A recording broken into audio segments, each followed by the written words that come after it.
He was an excellent officer. He had an outstanding reputation inside the department and in the community.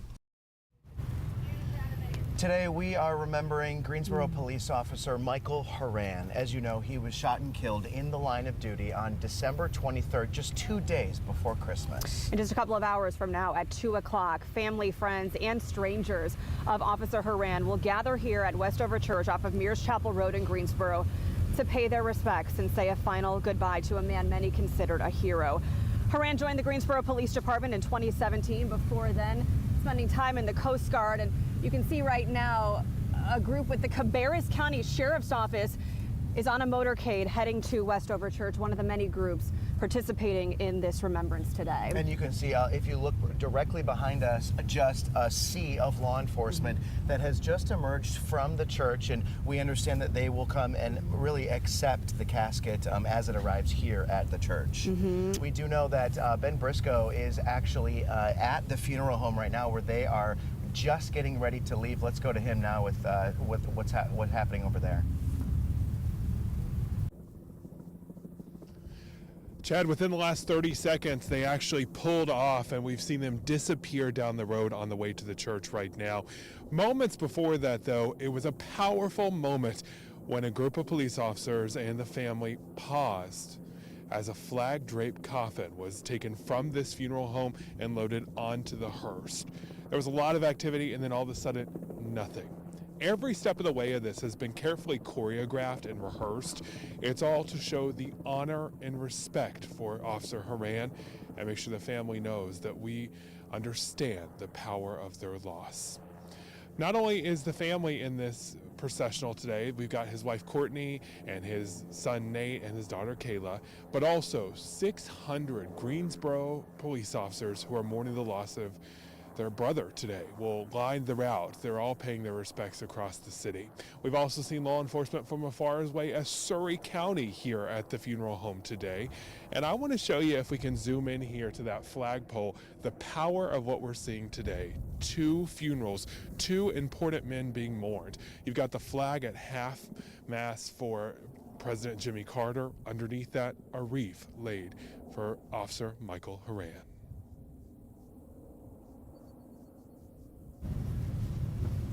Ben, thank you so much. Of course, we have team coverage along the procession route that we will be speaking with throughout our coverage today that will last for several hours. We have just a lot going on here today. Yeah, just looking behind us, you can already see, as you mentioned, hundreds, if not thousands, eventually, once this service begins, of law enforcement agents from all across our state coming to pay their respects. This church, selected for its size, it can hold about 2,800 people in its sanctuary. It's a non-denominational church. It's the same location where the family of Sergeant Dale Nix just 1 year ago held his funeral procession. It's very notable that this is open to the public. He was a public servant, not only for the Greensboro Police Department, but also for the U.S. Coast Guard for more than 17 years. And so it's fitting that the family invited people who didn't know him but want to appreciate him to come say their goodbyes to. And even if they're not able to get into the church today, you know, they're able to watch along this route. WFMY News 2's Amber Lake is along this route where the caisson has been, or at least the processional has continued. Amber.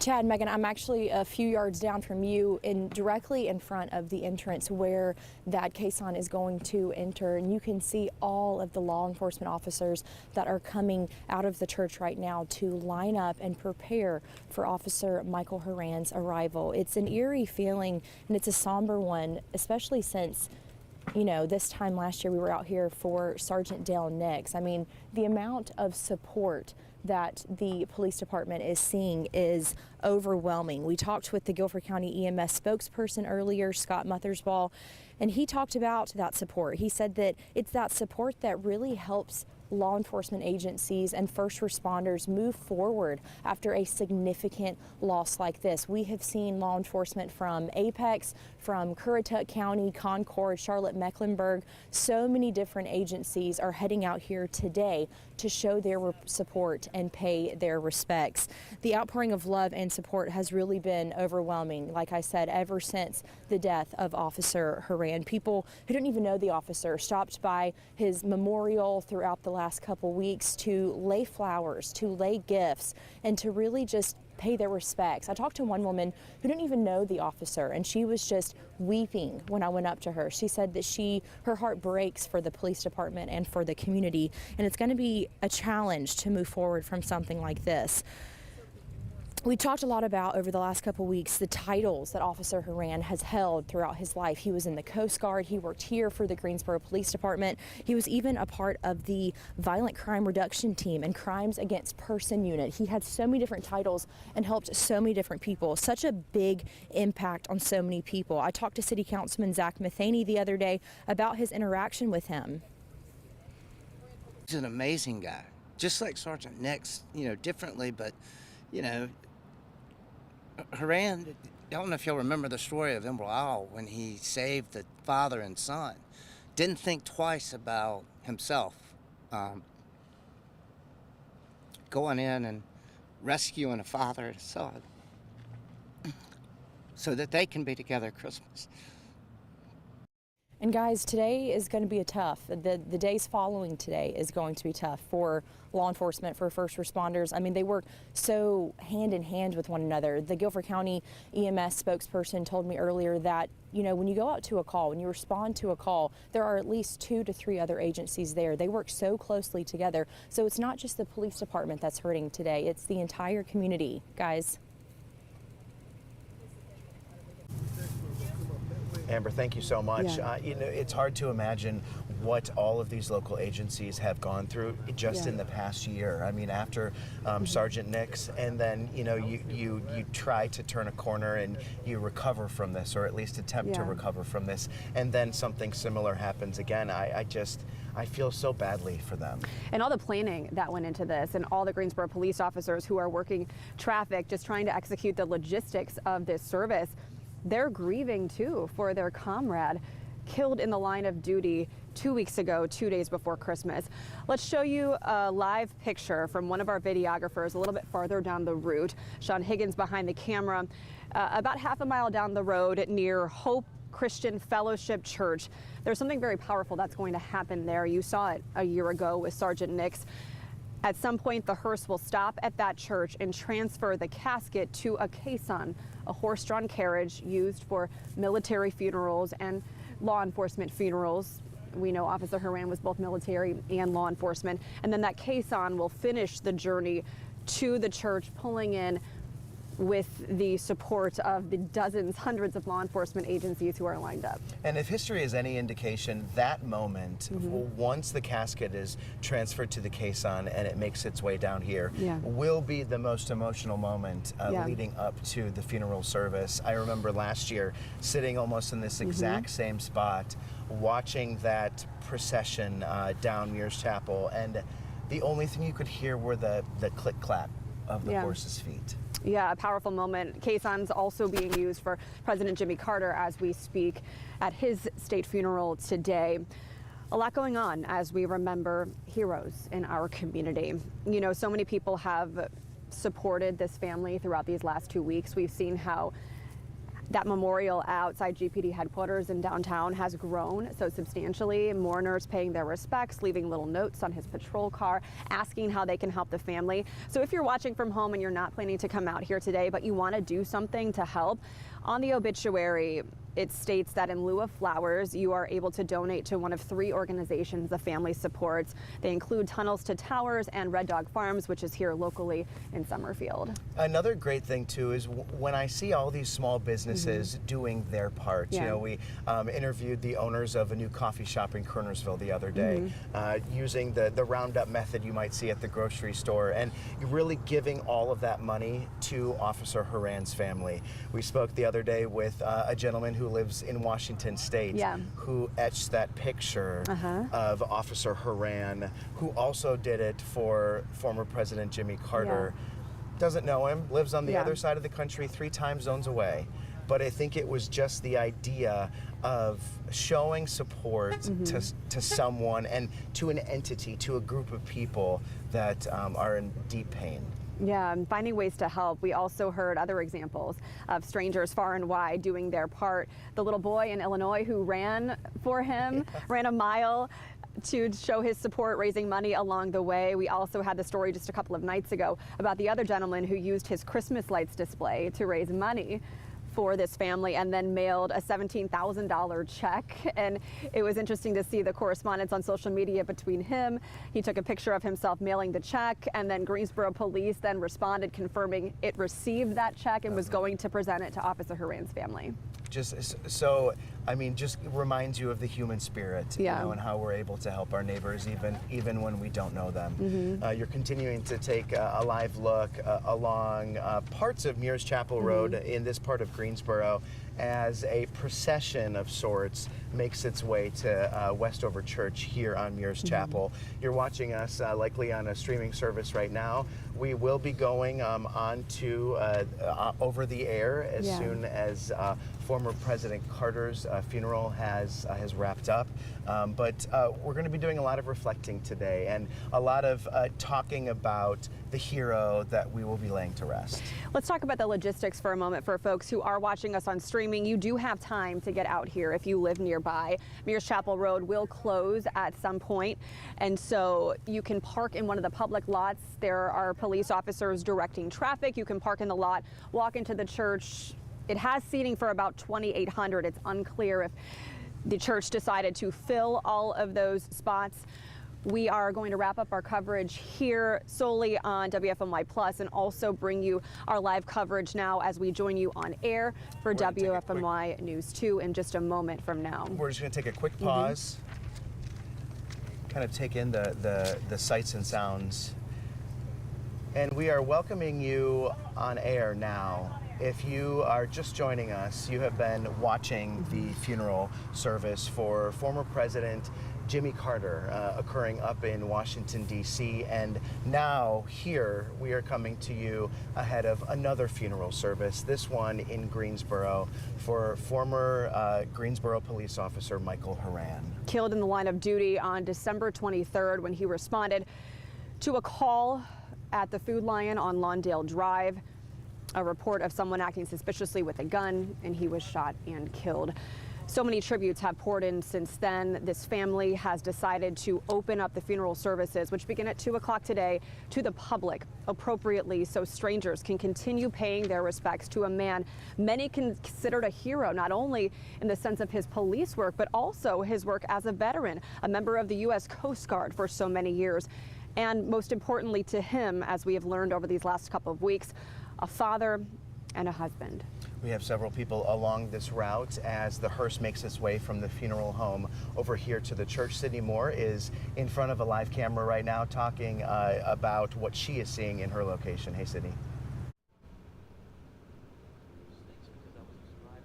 Well, this is certainly an honor the Caisson Unit does not take lightly. The sergeant told me they found out they would be transporting Horan's body right after Christmas, and after that they immediately began preparing, and I certainly was in awe when I learned more about what those preparations looked like. And we found out more about those preparations at yesterday's rehearsal, and we want to show you some of the video of what those preparations exactly looked like that my photographer and I attended. I have to tell you, it was certainly a tedious process. Sergeant Rod Murphy with the North Carolina Troopers Association Caisson Unit said it is a tedious process that includes washing the horses, getting the equipment cleaned, and making sure the troopers are ready to go as they honor not only Horan himself, who put his life on the line, but honoring his family too. The sergeant said they got to meet Horan's family prior to the rehearsal, and it certainly was an interaction that he and his unit both cherished. And as far as the route and the timeline, the unit here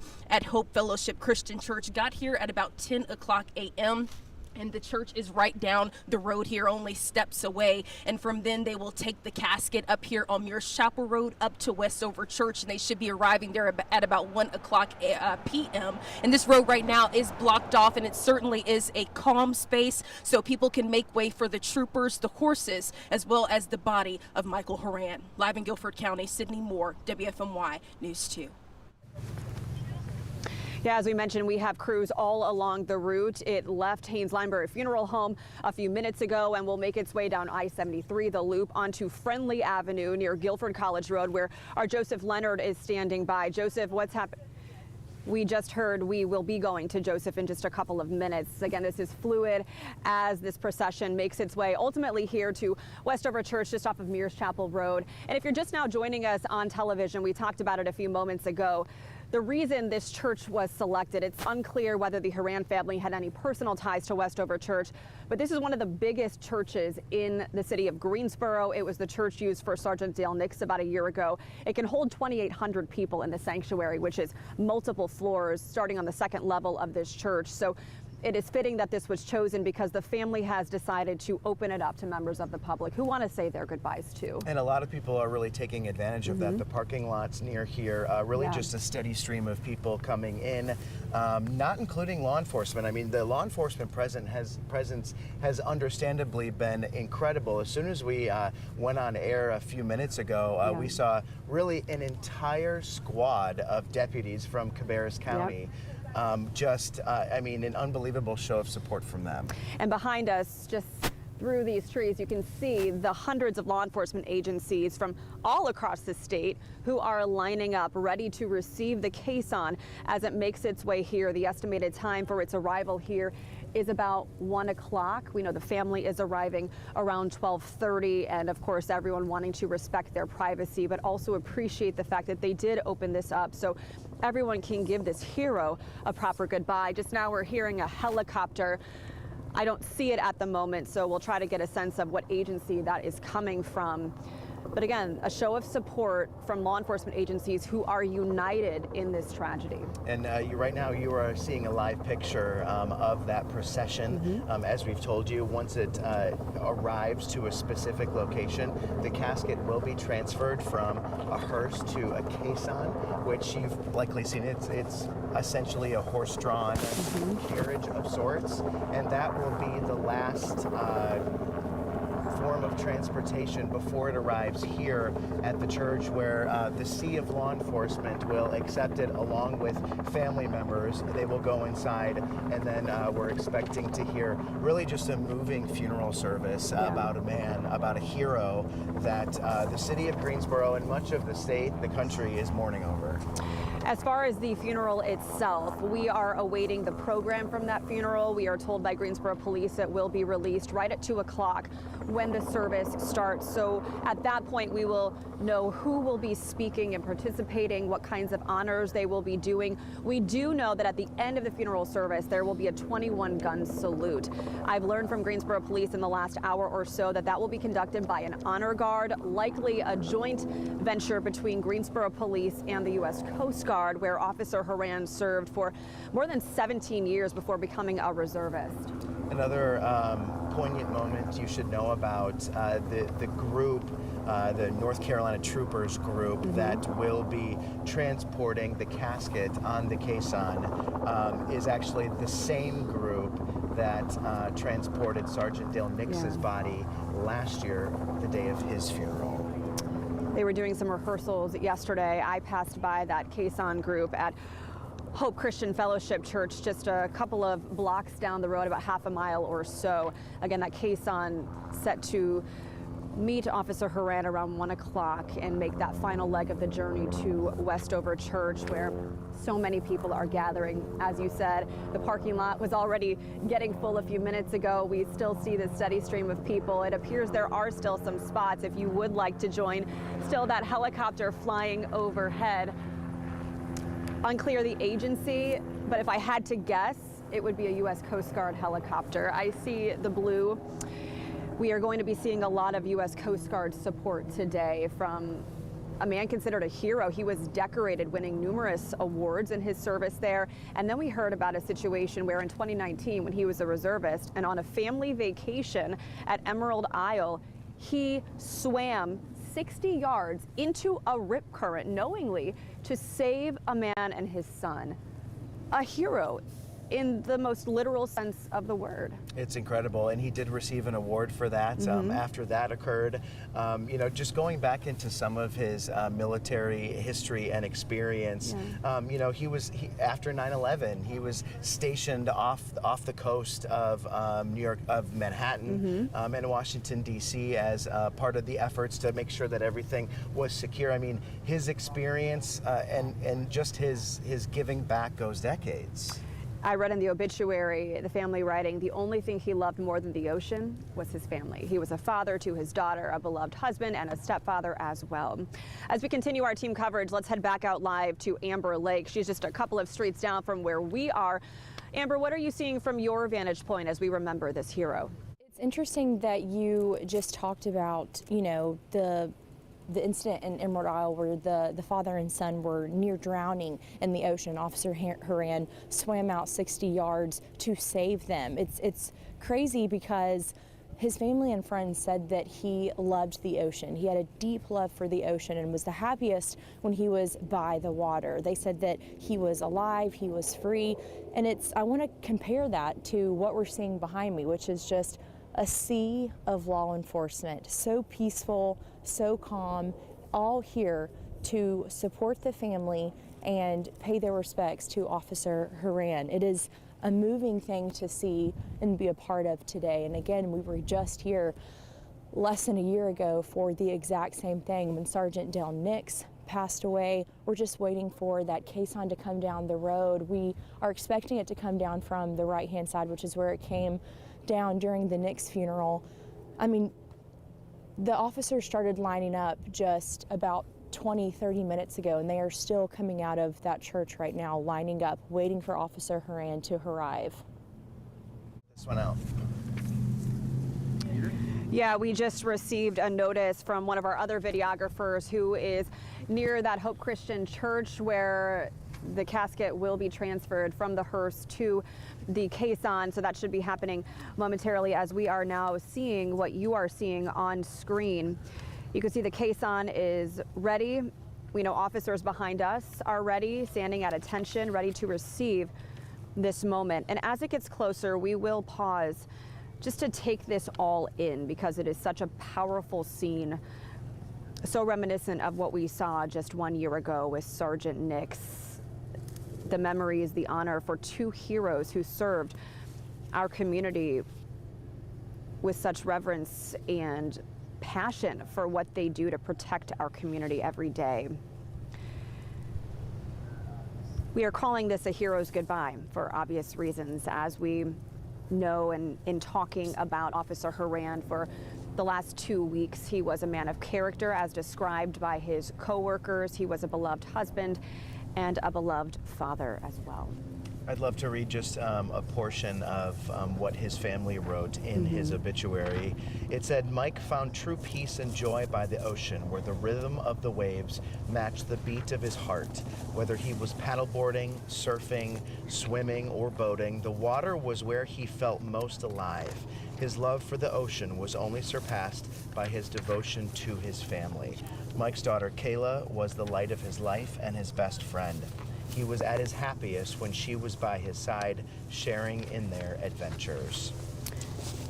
You can see here the procession is getting closer to the caisson, which will finish this leg of the journey, ending at Westover Church, where the funeral is set to begin promptly at 2 o'clock. It is open to the public, so if you are watching this now and you live locally, you do still have some time to come.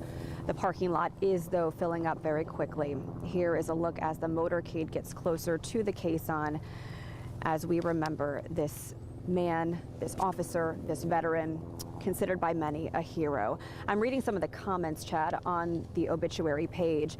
This one from Evelyn, who said, I did not know Michael, but came to know of him from 2 of his friends. My prayers are with his family, friends, and all who loved him. What a beautiful soul. Gratitude to learn of his life. That's a comment from someone in Charleston, South Carolina. Word about this, as we've been saying, has spread far and wide as people from multiple states show their support, do what they can for this stranger to whom they are so appreciative and indebted. We're taking this all in here. This is the hearse. So I'll pause for a moment to let you absorb what you're seeing in this powerful moment of remembrance.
Right, so you've been watching this funeral procession as it makes its way from Friendly, ultimately to meet up with the Caisson here on Mears Chapel Road. What you're seeing is a little bit ahead of what we are seeing on our monitors here. So as we talk about this, please keep that in mind. But what we're noticing behind us here at Westover Church, where the service is set to start in about an hour and a half from now, is hundreds of law enforcement officers ready to meet the casket as it goes into the church and as this community prepares to say its final goodbyes. I think one of the most profound moments we could see today is no doubt the family of Officer Horan, his wife, his daughter, his stepson, saying their goodbyes. They were kind enough to open this to the public, knowing that strangers from far and wide over these last 2 weeks have wanted to pay their respects. It seems right now the procession is getting closer. We can hear the bagpipes, we can hear the drums. A military salute to a man who devoted his life in service to our country and then later here to the city of Greensboro. And we should expect to see law enforcement from agencies across the state, maybe even across the southeast, who have come to pay their respects and to show their support. We also know that a lot of the officers have come to fill in for GPD, so they are able to be here and take part in this moment. So we talked about all the logistics of putting this on. We've seen Greensboro police officers and surrounding agencies working traffic now as Mears Chapel Road is closed as this procession gets closer to the church. We saw earlier at the top of the hour the Cabarrus County motorcade coming in from the Cabarrus County Sheriff's Office, deputies pulling in to say their goodbyes as well. Everyone united in this sense of honoring a hero, and we've heard that. The Caisson, as we're hearing, is now moving, starting the final leg of its journey. It began at the funeral home and now is making its way closer to Westover Church. The family is set to arrive now, and then the services will get underway at 2 o'clock. I've been trying to put myself in the shoes of his family these past few days, and it's got to be just overwhelming emotion on all levels. You know, just the immense sadness from losing him, the pride that you see in your community after something like this happens, the grief, and just, I mean, it's hard to imagine just the flow of emotions. His daughter, as the obituary said, the light of his life. Now growing up without a father, no doubt she will be surrounded by the support of all of his comrades. Let's take this in as the Caisson now gets closer to the church.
So you have been watching the caisson pull into Westover Church, where we saw the comrades of fallen officer Michael Horan standing at attention, welcoming him here to Westover Church, where thousands of people will pay their respects and say a final goodbye. Happening right now, his body will enter the church and the funeral services will be set to start promptly at 2 o'clock. We know they're set to last about an hour and 45 minutes before a planned 21-gun salute. If you've never seen a 21-gun salute before, you are in for a powerful moment. It will be done, I'm told, in collaboration with the Greensboro Police Department and likely with the U.S. Coast Guard, where if you're just joining us, you might not know Officer Horan served with the U.S. Coast Guard for a number of years, more than 17 years before he became a reservist. So we've seen several military personnel here today as well. At the end of that 21-gun salute, we're expecting the last call on the radio before Horan goes to his final resting place. At this point, the burial details are private. Out of respect for the family, we are also respecting their wishes, of course, but I know we echo the appreciation of this community and opening up this service to the public. Absolutely, and we saw it all along this route, from the funeral home to here, just lots of people lined up. Just, I mean, you know, it's a simple act to just come out to the road, to, you know, pay your respects, say a prayer as the casket passed by you, and it really was a powerful moment. You couldn't hear anybody. All you heard were the horses' hooves and the playing of the bagpipes on that final short stretch here to this church. In such striking parallels to this funeral happening on the same day as the funeral for former President Jimmy Carter, we saw the caisson and his services as well. Both men veterans, both men public servants to their communities, both men family men. We know in getting to know Officer Horan over these last couple of weeks what a family man he was, so dedicated to his daughter, whom he called the light of his life, his wife and her son, his stepson, whom he just adored as well. He was a family man in every sense of the word from what we've gathered these last couple of weeks, a decorated veteran, someone who served with distinction in the Greensboro Police Department as well. And so this, as we are calling it, a hero's goodbye, is certainly appropriate today. For me, one of the most striking things that I learned about him over the last couple of weeks is how much of a public servant he was and how much he gave back. You know, I don't know if you remember this, but a couple of days after he died, Manning Franks sent the newsroom a photo of Manning, who is you know, one of our staff members, with Officer Horan and a group of several others at an active shooter training. Manning went to this training, and it was a month before this shooting. And I think Manning was kind of at a loss for words, knowing that, you know, he took part in his last training. But he led the training for the active shooter. He led all sorts of different efforts to keep Greensboro as safe as possible. And for me, that has been the most striking. Learning about him is how much he gave back. Absolutely. Truly a man so dedicated to protecting and serving. We've shared this story a couple of times, but for those of you just joining us, he was on a family vacation in 2019 at Emerald Isle, and he noticed two people, a man and his son, struggling in the water. And he swam 60 yards to go save them, knowing he was entering a rip current, putting his own life at risk, but also knowing he had the experience as a serviceman with the U.S. Coast Guard to be able to save their lives. And he did, and he was awarded appropriately for that act of heroism. You know, unfortunately, as we've been reporting, he is not the first Greensboro police officer killed in the line of duty. There are 13, several of them happening just in the last few years. We remember Sergeant Dale Nix, whom we've been discussing as well, and also police officer Jared Franks, who died in 2018 in a car wreck. This department has been through so much in these last 6-7 years. And even now, as they're putting on this funeral, working logistics, we have to remember they are grieving the loss of a comrade who served so honorably for years. And trying to do their best at making sure the city is safe and making sure that this event here is safe. And you know, it's been really encouraging to see so many different agencies come out to support the Greensboro Police Department. You know, even just thinking back to the processional the other day, where they transferred Officer Horan's body from the medical examiner's office in Raleigh back to Greensboro. Really, all the overpasses filled with agencies in every county, in every city, all the way back here. And you know, we talked to Alamance County Sheriff Terry Johnson that day, and you could tell he was feeling very emotional about this. Just saying, you know, that we are all a family, and when what happens to one agency really impacts the rest of them.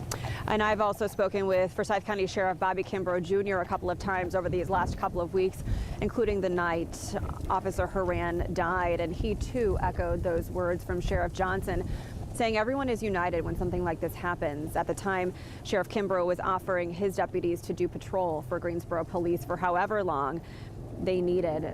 And I think we've seen that show of support continue over these last 2 weeks, and we will in the foreseeable future. This Greensboro Police Department is going to need everyone's understanding and everyone's support.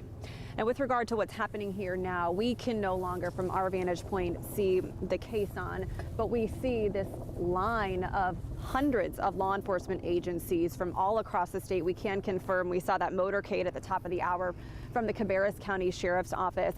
The public parking lots are, as far as I can tell, very full. It looks like police, just off camera here, are still letting a few well-wishers in to get parked and go into these services, which are set to start at 2 o'clock. This church is very large. It's one of Greensboro's largest churches. It's non-denominational, and it can hold about 2,800 people in its sanctuary. At 2 o'clock, we are going to receive the program, I am told, with the list of speakers, and we'll share that with you at that point. And this road still is closed for an undetermined amount of time. I imagine it will continue to stay that way until after this funeral service. So if you need to be in this area, find a different way around it. You know, you might be hearing in the background, we've been hearing the bagpipes a little bit, as well as some of the horses. So we know that this is still ongoing as we get ready for this funeral service. We know that his family was supposed to arrive at 12:30 this afternoon, and the next few hours will be just remarkably difficult. Yeah, I just can't imagine his wife, his daughter, his stepson, his parents, all of whom will be here today, watching with all of you as they share their most personal moments saying goodbye to a man they so loved. As you mentioned, we've seen this huge show of support. The Greensboro Police Department headquarters downtown, that memorial stationed outside where on the night Officer Horan died, his patrol car was parked. The display there has grown and grown. People leaving notes to a man many of them didn't even know, but feeling that shared sense of purpose and service. Amber Lake has been covering all angles of this story also for the last 2 weeks. Amber, you've talked to so many people as well, people who knew Horan, people who didn't. It's a collective show of support today. It really is, and like we mentioned earlier, we talked to the Guilford County EMS spokesperson. He said, you know, from a first responder perspective, from a law enforcement perspective, just seeing all of the support that's come out is overwhelming for them. You know, whenever we saw the caisson coming down the road, it took my photographer and I back to when Sergeant Nix was laid to rest and when they had his funeral here at the exact same church. Just listening to the horses' hooves on the ground, everyone was completely silent. All of the officers that were behind me were standing at attention, just waiting for Officer Horan's body to come through. It was a moving moment for a lot of us, but all of those officers are heading back inside right now for the funeral to start, for the service to start. You can see, you know, there's a lot of them, so it's going to take a little bit for them to get back inside. But like you said, Megan, over the past couple weeks, we've talked to so many different people. I was out at Officer Horan's memorial last week actually, and I talked to a couple people who didn't even know the officer, didn't even know anything about him, but they wanted to come out and pay their respects. And a lot of them got down on their knees. They fell to their knees and just started praying for the officer, praying for the community, praying for the police department, who is hurting right now. And they were hurting this time last year. I mean, they haven't even had a chance to heal from the death of Sergeant Nix, and then they're dealing with this other one, this other death that has really taken the community just by shock. We talked to Chief John Thompson last week about, coming up on the 1-year anniversary of Sergeant Nix's death, and he said that grief comes in waves, and it's going to take a long time for the community to move forward and take that first step forward. He said, but it takes the community, it takes every single person to be able to move forward. The love and support that everyone has been showing is really going to help this community, and it's really going to strengthen the community, but it's going to take a while, guys. Yeah, words from his obituary say the world has truly lost a good man, a great cop, and a shining example of a coastie, meaning someone who served with dignity with the U.S. Coast Guard for a number of years. And it's interesting that in the beginning of the obituary, he referred to New Jersey as home. Mm-hmm. But how remarkable to have a second state where you are home. Right? Mm-hmm. I mean, he's left his mark in the state of North Carolina, in the city of Greensboro, at the beach where he saved a man and his son. I mean, New Jersey might be home for you, but we consider it home here for you as well. Yeah, as you can see, this community embracing him as fully a member of this community, supporting his family through this extremely difficult and unimaginable time. I know there are so many of you at home who perhaps can't make it out here today who want to help. I mentioned these organizations earlier, and I want to re-emphasize them. In lieu of flowers, the family is asking that you direct funds if you feel compelled to do so. It's very generous. You can direct them to the Tunnel to Towers Foundation, also Red Dog Farms, and the Buddy Pelletier Surfing Foundation. All of those are on the obituary. We also know there is a t-shirt campaign we posted about on our website, raising money for his family. The Tunnels to Towers, I mean, they're all incredible organizations. Yeah. We know his service to our country started just before 9/11. In the year 2000, when he joined the U.S. Coast Guard. Then after the terror attacks, he was stationed in the harbors working to protect our country, serving in the U.S. Coast Guard before becoming a reservist in 2017, and then ultimately being inducted into the Greensboro Police Department after training in 2018. This man gave his life in service to country, in service to community. I think truly we could say he made the ultimate sacrifice. And there's something to be said about the fact that he wasn't with Greensboro Police for under 10 years and made such a mark with them. I mean, just between his promotions and the agencies that he was in charge of, and just the things that he did for the Greensboro Police Department, and training other officers to follow in his footsteps, and just to be the best officers they can, has been incredible to hear. Several awards with the U.S. Coast Guard and the Greensboro Police Department. We'll start with the Coast Guard awards: 3 Coast Guard Achievement Medals, 5 Commandant Letters of Commendations, 6 Good Conduct Awards, 2 Reserve Good Conduct Awards, 3 Special Operations Awards, a Sea Service Ribbon, Overseas Service Medal, and Coast Guard Enlisted Person of the Year twice, in 2015 and in 2019 when he was already a reservist. A natural leader, this obituary describes him, and proud of his police and Coast Guard careers. It's incredible the things that he did over his time here on Earth. I want to go to Sydney Moore now, who is along this route as well. Sydney, you witnessed as this procession passed you. What was that like?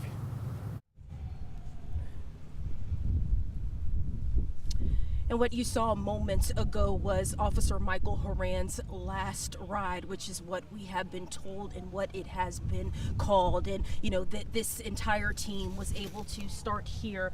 The body met them at Hope Fellowship Christian Church and then made its way up on this road to Muir's Chapel Road to Westover Church. And the same calm environment that we feel right now is the same calm environment that we felt at the rehearsal yesterday. And this entire event is something that the Caisson team prepares deeply for. You saw 4 horses help carry the casket, as well as 4 troopers, and then right behind was a horse guardsman there following as well too. And we know that this unit is no stranger to Greensboro. This same unit helped transport the body of Sergeant Dale Nix just last year, and so they can deeply still feel what the Greensboro department is still feeling at this time. I can tell you that the team just made its way here at Hope Fellowship Church where they started, and the road here is still continuing to be blocked off up until the funeral does begin. For now, live here in Greensboro, Sydney Moore, WFMY News 2. Well, we've mentioned there are so many people from all across the country honoring a man, many of whom didn't know, others who knew him closely. Let's hear the remembrances of a New Jersey friend as he recollected this person who made such a huge impact on him. I have known Michael Horan for close to 30 years. We met in 1998. Mike Lawrence, a close friend of the late Officer Michael Horan, sharing what it was like working alongside the loving father. He had this ability to just make everybody laugh. You know, he was a wisecracking, witty person. Lawrence says he and Horan worked together during his time in New Jersey when Horan was stationed with the Coast Guard. We were fortunate enough to have that kind of relationship that maybe a couple months might have gone by where we didn't talk, but we'd pick up exactly where we left off, like no time had gone by, and then we would talk, maybe every day for like 4 weeks, and then there's lulls and ebbs, but that's a true friendship. Lawrence says he was at home when he got a text about what happened to his friend. Disbelief flooded his mind. Yeah, I didn't believe it. And I thought about calling his phone, and I was like, I don't want it to go to voicemail. I don't want to find out that way. Lawrence says his heart goes out to Horan's family.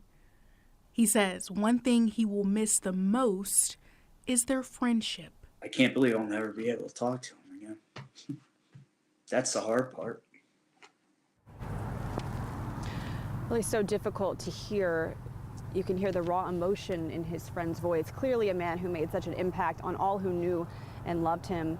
This also brings up memories of another story we did just a couple of weeks ago from the perspective of the 911 operator, the Guilford County Director of 911, Melanie Jones.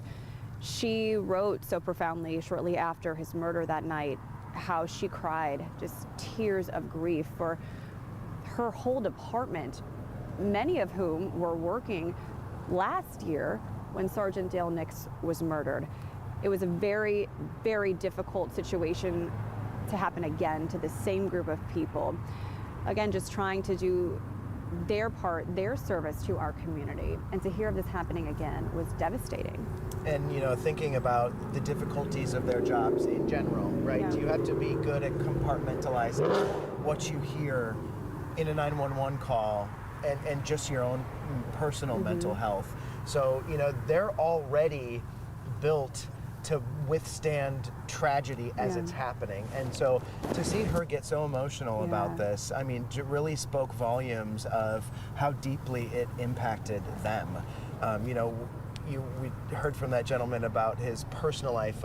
One thing I really enjoyed reading in the obituary as well said that Mike's vibrant personality made him unforgettable to everyone he met.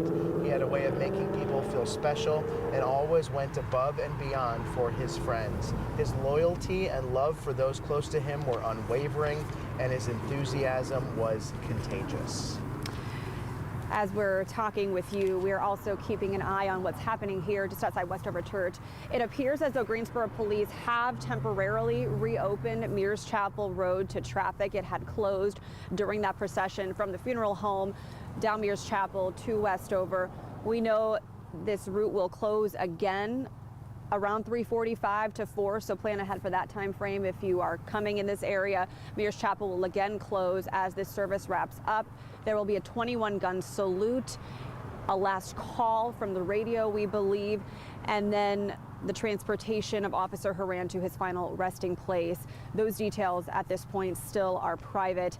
We're also awaiting the program of this service, which we are expected to get right at 2 o'clock when the service begins. A list of speakers who will be paying their respects and no doubt sharing personal stories of what Officer Horan meant to them. Still about an hour before that service begins. And again, if history is any indication, this will be a very emotional service. I remember, at least the part that's burned into my mind from Sergeant Dale Nix's funeral was when they gave his wife the flag. Yeah. That was difficult to watch. I believe we'll be seeing something very similar today. Let's go back to Amber Lake. She's just a couple of blocks down from where we are along Mears Chapel Road. Amber, from our vantage point, we are still seeing members of the public walking into this Westover parking lot, presumably having parked in some of these neighborhoods around here. What are you seeing from where you are? Well, we had all of the police officers that were lined up behind me as the Caisson made its way down the road. They have all made their way inside of the church right now. They're just waiting for the service to start at this point. Chad, I want to go back to, what you just mentioned about how it was such a moving moment. We were watching the Sergeant Dale Nix funeral service and how they handed the flag to the now widow. I mean, it was such a moving moment, and I can imagine it's going to happen again here today. Another moving moment we keep talking about, I mean, it just happened, the Caisson coming down the road. I mean, just listening to the bagpipes as they walked away, and then just listening to the hooves of the horses on the ground. My photographer and I, we cover a lot of really heartbreaking stories, and it's watching those horses coming down the roadway that really touches us, and it really breaks our heart for this officer's family, for the police department, for the community. I mean, this community has been through so much in the last couple years, and it just shows the resiliency of everyone because of what we do moving forward. I mean, this community is a lot closer whenever we have significant losses like this. You see all of the support that has come since the death of Sergeant Dale Nix as well as Officer Horan. I mean, if you just look at the videos that we've gotten of the officer's memorial outside of the police department, it is completely covered in flowers and letters from people who didn't even know Officer Horan, but just who support law enforcement and are just giving their thoughts and prayers to the family of the officer. I can imagine that the road, we talked about the road a little bit, the road is going to be open for a good bit until the service starts wrapping up, then it'll close again so Officer Horan can be taken back to his final resting spot. Guys, this has been a very emotional last couple of weeks. I mean, we've talked to people who knew him, who have been significantly impacted by this officer. When you talk to different law enforcement agencies about this loss, they really feel for this department. I mean, we talked a lot about brotherhood, right? Brotherhood within law enforcement and within first responders. We talked to the Guilford County EMS spokesperson earlier today, and he talked a little bit about that brotherhood. Whenever we talked to Sheriff Danny Rogers a couple weeks ago, he also touched on the brotherhood within these agencies. I mean, this is a family within itself. Just like Chief Johnson, whenever he was made aware of Officer Horan's death, he was in California, and he said that as soon as he got the call, his 9-year-old daughter said to him, "Daddy, you need to go be with your police family." I mean, that's just, it's I'm at a loss for words, because you think about a 9-year-old saying that to her father because there have been such a significant loss. I mean, this entire community is hurting, guys. I'm glad that you brought up Chief John Thompson, Amber, because it's been difficult to think how the last year has been for him. Yeah. You know, a fairly new police chief, and to deal with two officer deaths as the leader of such a vast department. To really kind of wrap your arms around and embrace your team and tell them it's going to be okay, but also know that your job is very dangerous, and you know, and you've got to be able to support each other. Yeah, you mentioned the danger. It's shocking anytime we lose an officer in the line of duty. This particular situation, I think, it was especially shocking to this community. It happened at a crowded grocery store, so many of us have shopped at over the years. 2 days before Christmas, in the middle of the morning. It was so stunning and so devastating. I think everyone here is still feeling this impact and just the grief this family must be going through right now. His beloved wife, his daughter, who was the light of his life, as we've heard her described, his stepson as well, whom he embraced and adored. It's a very, very difficult time, as you said, for this department and for Chief Thompson, who no doubt, again, will wrap not only his law enforcement officers in support, but also this family in the days, weeks, and years to come. I hope that they're encouraged at least a little bit by what they have seen outside the Greensboro Police Department headquarters downtown. We have seen it growing over the past couple of weeks, just the outpouring of support, things that people have left for the department. A lot of these people didn't even know Horan. As flowers continue to be placed, prayers are lifted for the Greensboro community suffering a significant loss. It's hard to see anyone get killed so senselessly. Hearts are broken tonight, remembering Officer Michael Horan, a husband, friend, a father. I can imagine that his children was waiting on Dad to come home so they can start their Christmas holiday season together. And it didn't happen. To be in law enforcement takes strength, bravery, and for many like Officer Horan, the need to protect others. He went to the Food Lion, responded to somebody, possibly with a gun. He could have stopped something awful happening. There were people who were shopping for the holidays, and he was the peacekeeper. He was the hero. And our officers do that every single day.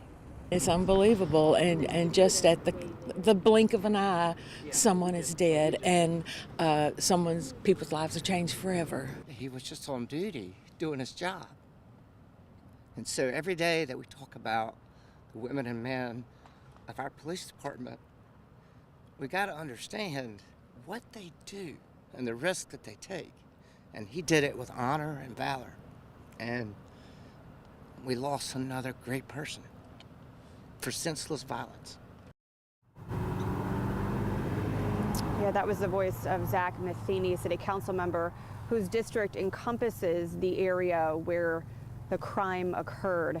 He was very emotional. He appeared with his own children at the memorial, no doubt speaking as a city council member, but also as a public servant and as a father. Understanding that Officer Horan's daughter now will have to grow up without her dad. We understand the two were extremely close. It's very difficult to process, and you know, speaking from the perspective of a mom, it's very difficult to foresee how this is going to go. I really just hope this community surrounds this family and everything that they need.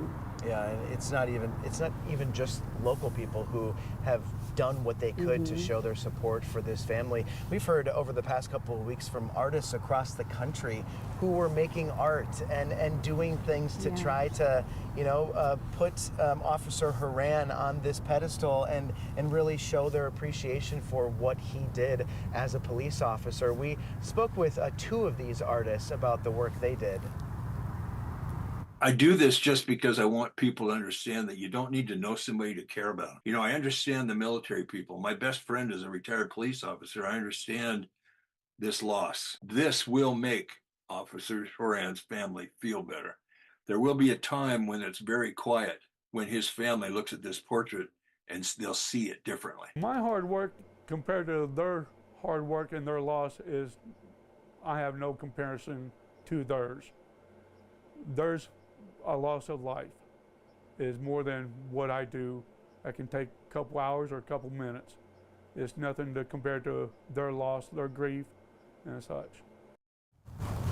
And both of those artists did send their pieces of art to Officer Horan's family. Yeah, I hope it incredible. Provides some sort of, I don't know, happiness, joy, yeah, comfort, appreciation, comfort. That's probably the word. Yeah, maybe just a reminder that so many people care, and they certainly are not alone.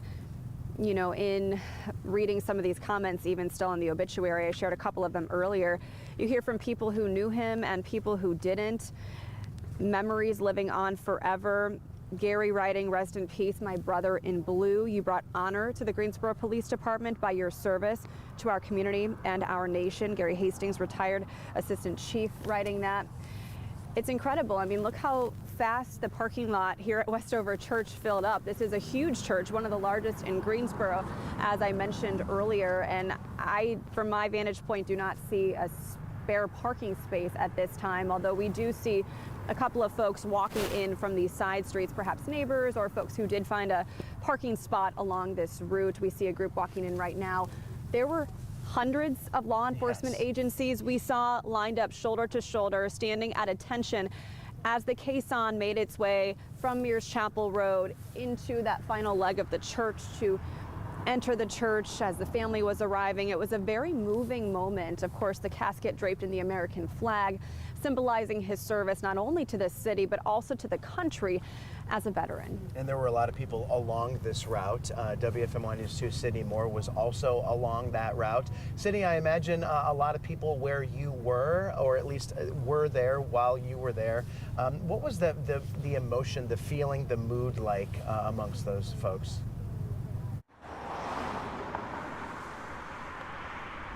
Well, the roads just opened back up on Mears Chapel Road. The Caisson Unit now packing up after providing one last ride for Officer Michael Horan. And the sergeant told me that once they found out that they were transporting his body today, they said that they immediately began preparing. And I have to tell you that preparation was certainly a tedious process, because we actually got to see a lot of what that looked like at their rehearsal just yesterday. Cleaning the equipment, making sure the horses and the troopers are ready to go, not only physically but also mentally as well too. And also at the rehearsal, the sergeant got the chance to meet the family members of Officer Michael Horan prior to the rehearsal, and it was an interaction that he said that he certainly cherished. The sergeant also told me that within his 24 years of being in law enforcement, although carrying out something like this is definitely tough to do, it is certainly one of his highest honors. Again, this road is back open, but we are still feeling that peace and calmness that we felt when the Caisson Unit walked past us going under 3 miles per hour. Our hearts are with the family, our hearts are with the Greensboro Police Department as they grieve during this difficult time. For now, live in Greensboro, Sydney Moore, WFMY News 2. Sydney, thanks so much. You know, even just in our ear, we weren't able to see this procession from our vantage point, but just seeing it on TV and hearing in our ears the clacking of those horse hooves was powerful. It was a powerful moment, just hearing nothing else but that and those bagpipes. Just a second ago, I heard a sound. It sounded like a fire truck. There are so many different agencies, as we've been showing you, from all across the state. The top of the hour, you saw the crew from Cabarrus County on the motorcade. We've seen state troopers. We know the Caisson was part of a troopers organization based here in North Carolina, the same group that transported Sergeant Dale Nick's casket last year to this very church. We see couple motorcycles riding down right now with law enforcement agencies as this funeral is set to start promptly at 2 o'clock. It looks like all law enforcement now is inside the church. As you take a look at that Caisson video, just so powerful. As we were watching it, we paused, because really there was nothing else to do besides take in the symbolism of that moment, transporting a hero home. If we can pull back up the live, this is again that same Cabarrus County group. riding down Mears Chapel Road, which temporarily is back open for the duration of the funeral before this road gets blocked off again. And don't be surprised if you see a lot of out-of-town law enforcement while you're out and about. We do know that several agencies were sending officers to Greensboro specifically to fill in for their GPD counterparts so they could be here. So if they wanted to, they could be here to pay their respects. So they're kind of filling in substitute law enforcement probably over the next couple of hours. So don't be surprised if you see different agencies out and about helping their brothers here at the Greensboro Police Department. No doubt, Chief John Thompson appreciates this show of support. We talked with him over these last couple of weeks about where he was out of town right before the holiday with his family, and he learned that this had happened. Let's listen. Of interesting, I was actually in California when an assistant chief called and let me know about Officer Horan. And I had my kids with me. We were visiting family, and I had to go tell my kids that I was going to be leaving and going back home, but they got to stay in LA for Christmas. And my daughter looked at me and she said, "It's okay, Dad, you need to go be with your police family." And she's 9 years old, and she knows what that means. When we say family, it's not just a word. And we truly look after each other as if we are family. And I honestly believe that and the support of our community is the only way that we get through it. I think the challenge right now is, I've heard people say grief is kind of like comes in waves, and after something happens, it feels like you can't catch your breath, that you're drowning, but over time, the waves get less and less, and then you can catch your breath, and then all of a sudden you're not struggling anymore, and then you're kind of on the shore. And I felt we as an organization and a community had gotten to a point where we were doing better after Sergeant Nix, and then to have those waves come crashing again with Officer Horan is a challenge. But I truly believe the only way we get past that is supporting each other as a family and being willing to surrender a little bit to the community and let the community know we need their support. We need them to heal, and we need them so that we can be better, because as we heal and get better, then we're better able to serve the community. Officer John Thompson opening up and showing he's not just the police chief, he's a family man. He's got a daughter who really just a touching conversation with his daughter, probably one he'll never forget. It's just devastating to think of what Officer Horan's own daughter is going through. We know the two were very close. And I have not stopped thinking about her in our coverage of these last couple of weeks. Let's show you some video in case you're just now joining us of the funeral procession. It began around noon, promptly at noon, in fact, from the funeral home Haynes Lineberry on Gate City Boulevard. It looped down I-73, the loop, onto Friendly, and then eventually stopped at a church just down the road where the caisson was waiting. The horse-drawn carriage. The casket was transferred from the hearse to the caisson, and then it made its final leg of that journey down Mears Chapel Road to Westover Church, where hundreds of law enforcement agencies, men and women, brothers and sisters in blue, were lined up, standing at attention, and you could hear a pin drop as they honorably remembered their friend, their comrade.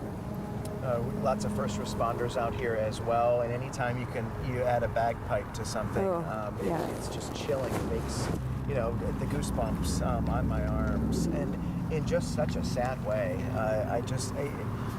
Today is a very heavy day, considering what we saw earlier today at the funeral of President Jimmy Carter. And now a second one today. I don't really have any better words to describe, just saying this is a very heavy day. Yeah, we talked earlier about the parallels between the funerals for both of these men today, both veterans, both public servants to their country, both family men, and several similarities in the actual logistics of the funeral services happening today with the caisson, with this huge show of support from members of the public. Here in Greensboro, members of the public who have been grieving alongside this family since this happened on December 23rd. As we continue talking to, we're seeing some of the final groups of people enter the church. At this point, all law enforcement, as far as we can tell, is inside, gathered in the sanctuary, which is very large. It can seat about 2,800 people on a normal Sunday.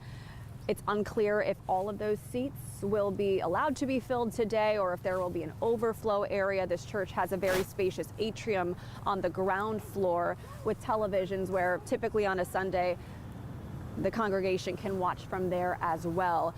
And if you're watching from home, you will get to see it on your TV screens as this funeral procession, or the funeral service rather, begins promptly at 2 o'clock. Followed by a 21-gun salute. I talked with Greensboro police officers earlier, a spokesperson who said that 21-gun salute will be an honor guard. She believed it was going to be comprised of not only Greensboro police officers, but also members of the U.S. Coast Guard. And then teeing up that final radio call, which we understand will happen right after that, followed by the final route to his final resting place. We do know that we're supposed to be receiving the program right at 2 o'clock once this starts. So at this point, we're not certain who is speaking. But you know, during Sergeant Nix's funeral last year, I hate that we have to, you know, keep saying that because we're now dealing with the second one of these funerals. But we will hear people who will talk about his character. Oh, yes. The kind of person he was, maybe the kind of family man he was, the kind of friend. Then we're also going to hear from law enforcement to talk about the kind of officer he was, the type of public servant, maybe the Coast Guard as well. Yeah. Really giving us just this complete understanding of the man that Officer Horan was. We talked earlier about how decorated he was as a member and then later a reservist with the U.S. Coast Guard, but he also received several honors for his work with the Greensboro Police Department, which he joined in 2018, only 6 years ago, and he has made such a huge impact. He was part of the Violent Crime Reduction Team, Crimes Against Persons Unit in Patrol Districts 2 and 4, part of a special events team, and part of active shooter training. And that's where one of our colleagues met him just a month ago, having taken a picture with him, not knowing at the time he was meeting someone who was so valued by his force and also someone who would so soon lose his life in service to this community. And you know, from what we understand, this was his last training with a lot of the police officers who were in that picture with Manning. None of them would have thought that that would be the last time that they would work together. And I imagine a lot of people within the Greensboro Police Department feeling that same sorrow. Having interviewed a number of law enforcement agents over the years, I know you can probably attest to this too. We might not think about the courage they have to take each and every day, but they certainly do. I think every time they leave the house, it goes through their minds, is this going to be the last time I kiss my family goodbye? And I don't think any of them take that for granted. They know this is a dangerous job. They do it because they love giving back. And we've just heard so many accolades about Officer Horan, testifying to his incredible character, the type of family man he was, the type of friend he was, truly making an impact on so many people. I also can't imagine what that moment, finding out about Officer Horan's death, was for all of the spouses and children who are at home, for all officers, right? I mean, like you mentioned, you know, it's difficult to send your husband, wife, brother, sister off to work every day when they're in that type of job, wondering whether they're going to come home safely. And then to see it happen to one of your colleagues has got to be really difficult to process. I was with my children the day this happened. We actually passed right by that Food Lion, and I remember my son asking, "Mommy, why are all these police officers here?" And at the time, it was unclear what specifically had transpired. And then to think the absolute worst case scenario had indeed unfolded is just absolutely devastating. I think all of us can agree we have not stopped thinking about the family of Officer Horan, and we want to show them today our gratitude for what they too have sacrificed to protect our neighborhoods, to protect our streets, to protect our grocery stores. A lot of people within our news department have really spent a lot of time learning all about Officer Horan. Amber Lake is definitely one of those. She was along the procession route today leading up to his casket arriving here at the church. Amber, I'd like to get your take on the past 2 weeks, how it's been, and just the people that you've met along the way. Chad, I mean, you know, you deal with a bunch of different people every day when you're in this job, right? But the past couple weeks have been significantly different for me and for my photographer, who has been with me in every interview that I've done over the past couple weeks regarding Officer Horan. I mean, people that we've talked to who either knew him very well or barely knew him at all or not at all had very similar things to say about him. They all said that, for one, everyone's heart is broken because of this loss, and for two, we've learned that he was such an amazing person, that he had such a big impact on so many people. A lot of people told us that he had a way of making people feel special, and that really kind of shows with the amount that he did for the community. We learned that he loved the ocean and he found peace and joy being by the water. While in his favorite place, he still was a first responder, a hero. Back in 2019, he saved a father and a son at Emerald Isle who were very close to drowning, swimming 60 yards out to them, braving that rip current to save somebody else. This is who Officer Horan was, a selfless man. The community, the police department, this loss has been very painful for so many people. We talked to Chief John Thompson last week on the 1-year anniversary of Sergeant Dale Nix's death. He spoke to the fact that the department is hurting, grieving another officer's life, Officer Horan, while still trying to heal from the passing of Sergeant Nix. Oftentimes we're seen as separate. Oftentimes people see the police department as a separate entity from the community, and if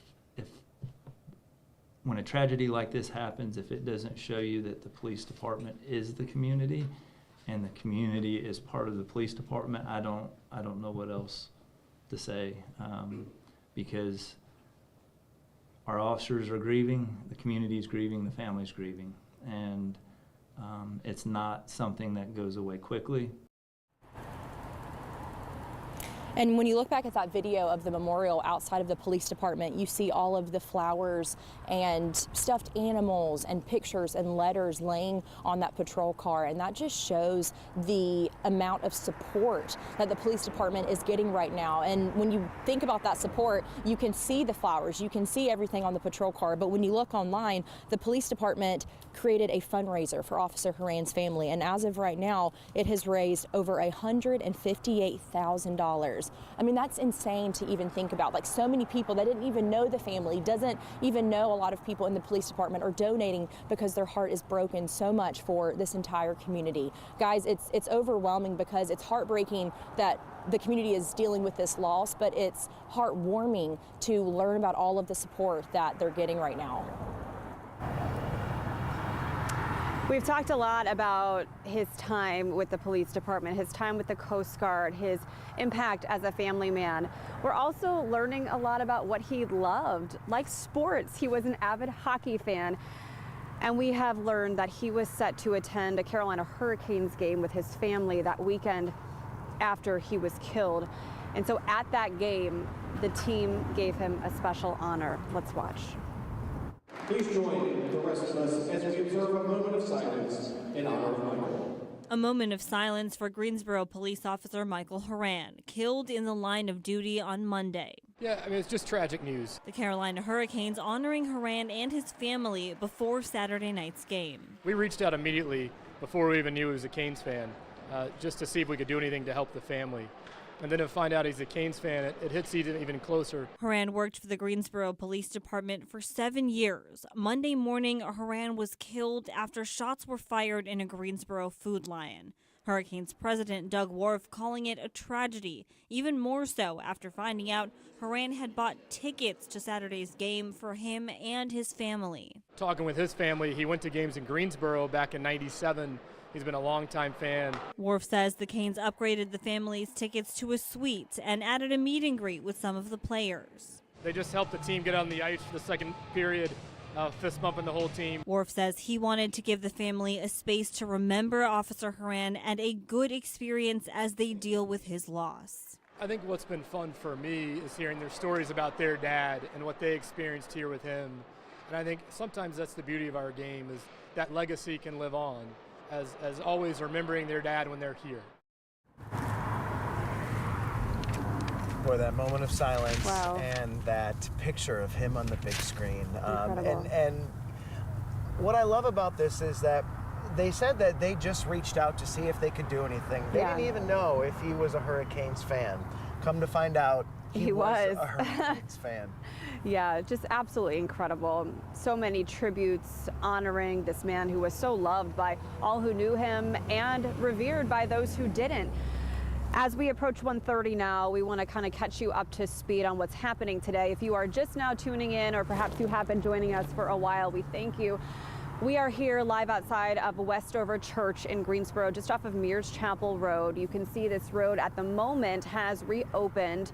We understand it will close again as the funeral wraps up and as those final elements of the ceremony happen with the 21-gun salute and then the procession leaving this church to Horan's final resting place. This event is open to the public, and we have seen a steady stream of people coming in these last couple of hours. The parking lots from our vantage point appear full. The hundreds of law enforcement agencies from all over the state have made their way inside. Earlier we saw them greeting the casket carried by that caisson, the horse-drawn military carriage, and it was a very powerful moment. You know, Officer Horan's body has been at the funeral home since it arrived here from the procession from Raleigh last week. Is it last week or a couple weeks ago now? Yeah. And so it was moving to see the casket move throughout the journey today. It was put on a hearse and then taken to that church nearby here, where it was then transferred on to the caisson, and then just watching it come down this street here, really not a sound at all, but the horses and the bagpipes. You mentioned just the sounds. It was so powerful to hear. We could not help but pause, and we're showing you again those moments, just this beautiful tribute to a man many considered a hero, and who was a literal hero in every sense of the word, not only with his award-winning work for the Greensboro Police Department, but also with his 17 years of active service to the U.S. Coast Guard, and then later as a reservist and as a civilian who saved lives on a family vacation to Emerald Isle by jumping into that rip current and saving a father and son. We have team coverage throughout the day. We've had our team spread out along that procession route. Let's head back out to Sydney Moore. Sydney, you saw the caisson as it pulled in. Can you describe the emotion on the faces of the comrades who knew Horan? Can you call me back in?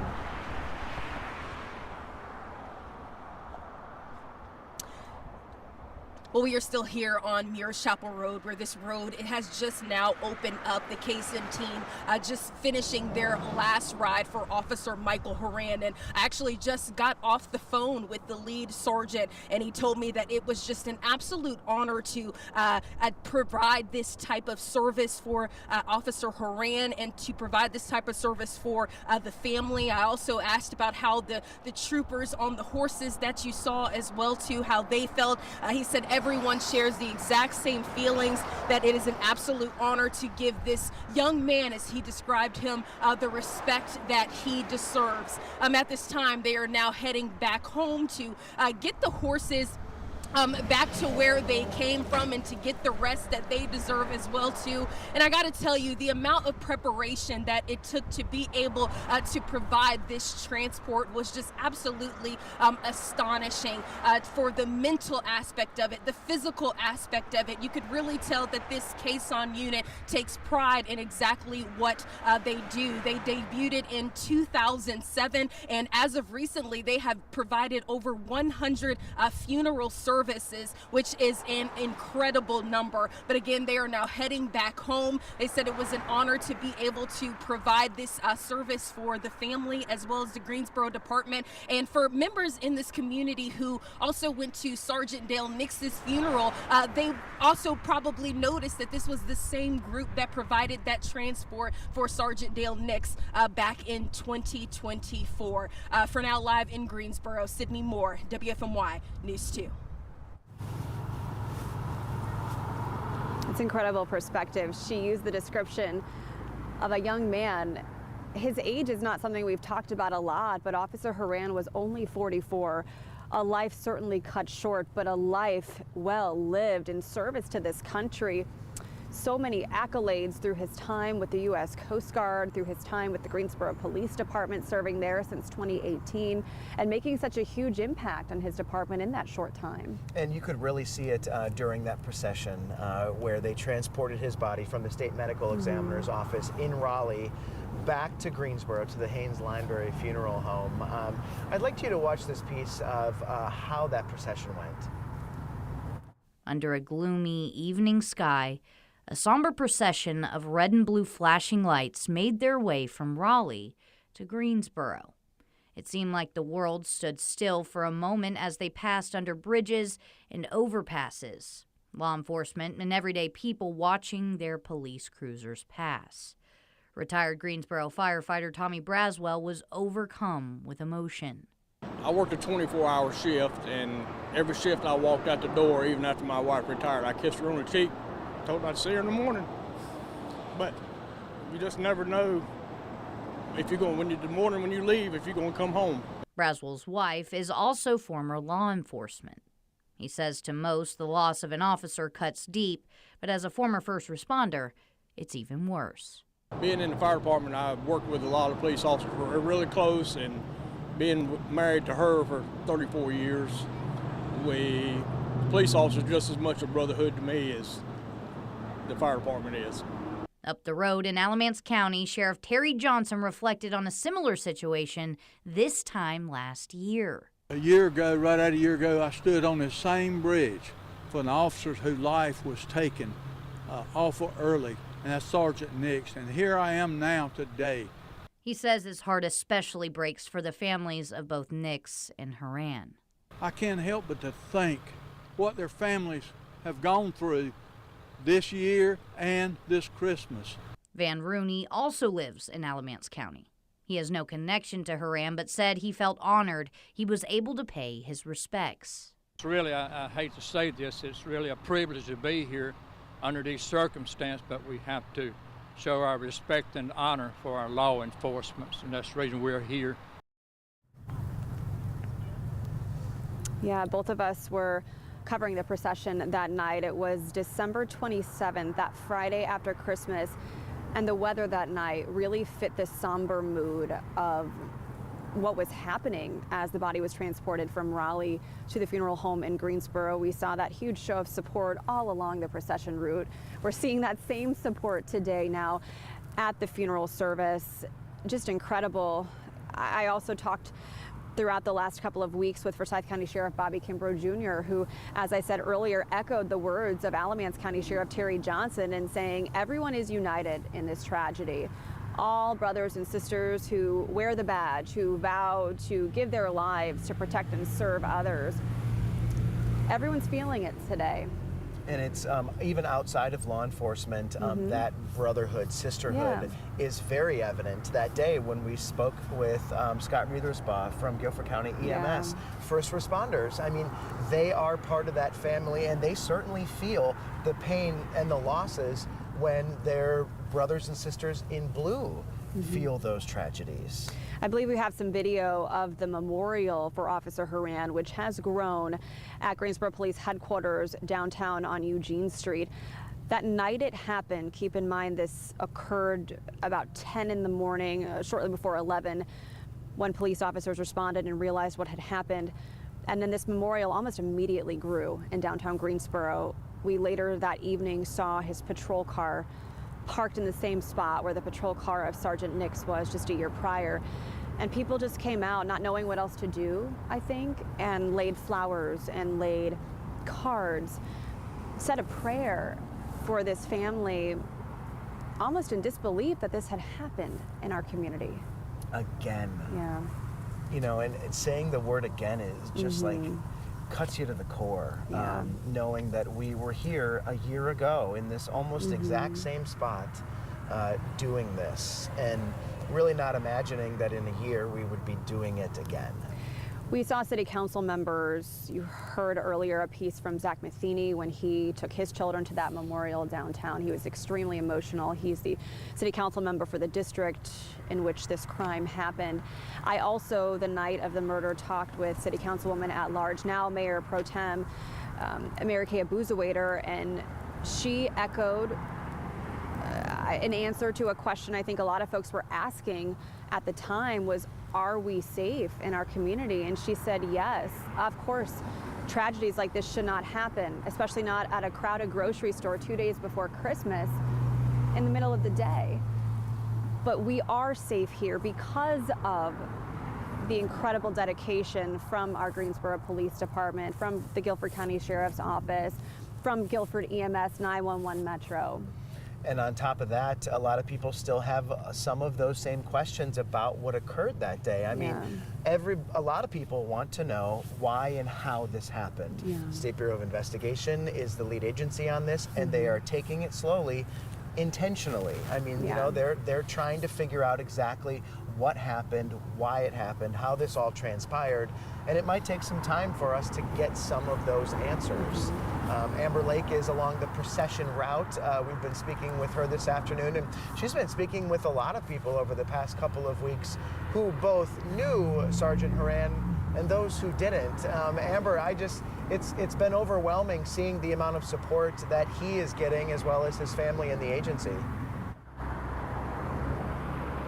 It is, and even for people who are in the news industry, I mean, it just touches you. Again, I mean, I've mentioned this multiple times today, but we cover such heartbreaking stories, and we talk to people at some of the best and also the worst days of their lives. But when it comes to stories like this, when it comes to, you know, a department, a community losing such a significant loss and the heartbreak that follows, I mean, we all feel it here in the industry, across the community. We all feel that pain along with you. We've talked to so many people who have just ranted and raved about the police department and how not only does their heart break for them, but they support them, they're here for them, they love them, they were praying for them. Again, at the memorial, we've seen so many people just drop to their knees and pray for the police department, pray for Officer Horan's family. I was able to talk to the Guilford County EMS spokesperson earlier today, and I asked him, you know, as a community and as law enforcement and first responders are concerned, how do you move forward from something like this? This is what he said. It really is tough. I mean, to do this the second time in less than 12 months, you never want to do this, but to be out here again just in less than a year is really challenging.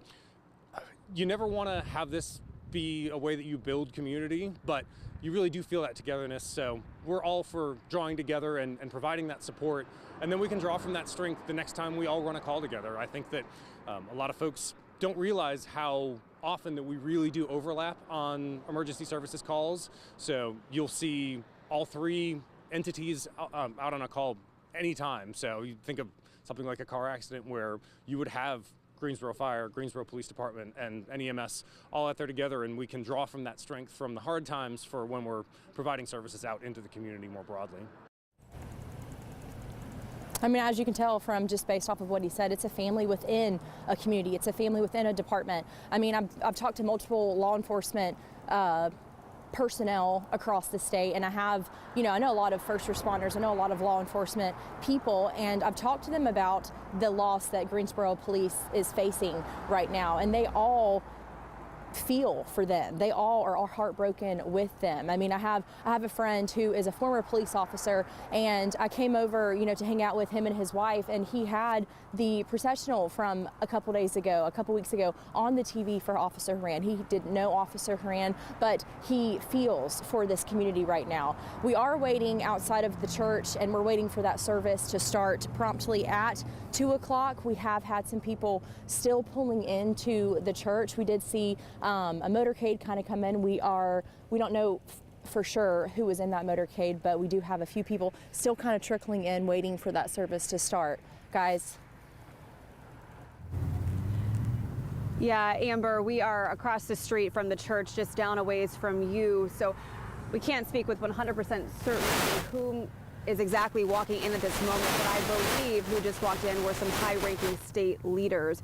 We'll be getting the program for this service right at 2 o'clock. That's when Greensboro Police will release it, and we will learn more about who specifically is speaking, who is delivering the eulogy today, as we honor a man who many consider to be a hero in every sense of the word. And as we get closer to that 2 o'clock mark, we're just really reflecting on the guy he was, the guy that lots of people were friends with, who we've discovered over the past couple of weeks spreads multiple states. As we've mentioned before, he claimed New Jersey as home. Well, he actually used to work for the Beach Haven Beach Patrol in New Jersey. He was a member of their team.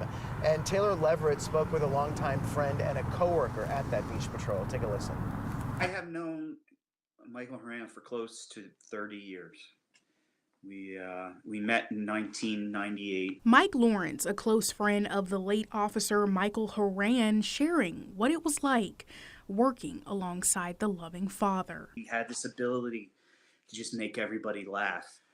He was a wisecracking, witty person. Lawrence says he and Horan worked together during his time in New Jersey, when Horan was stationed with the Coast Guard. We were fortunate enough to have that kind of relationship that maybe a couple months might have gone by where we didn't talk, but we'd pick up exactly where we left off, like no time had gone by, and then we would talk, maybe every day for like 4 weeks, and then there's lulls and ebbs, but that's a true friendship. Lawrence says he was at home when he got a text about what happened to his friend. Disbelief flooded his mind. Yeah, I didn't believe it. And I thought about calling his phone, and I was like, I don't want it to go to voicemail.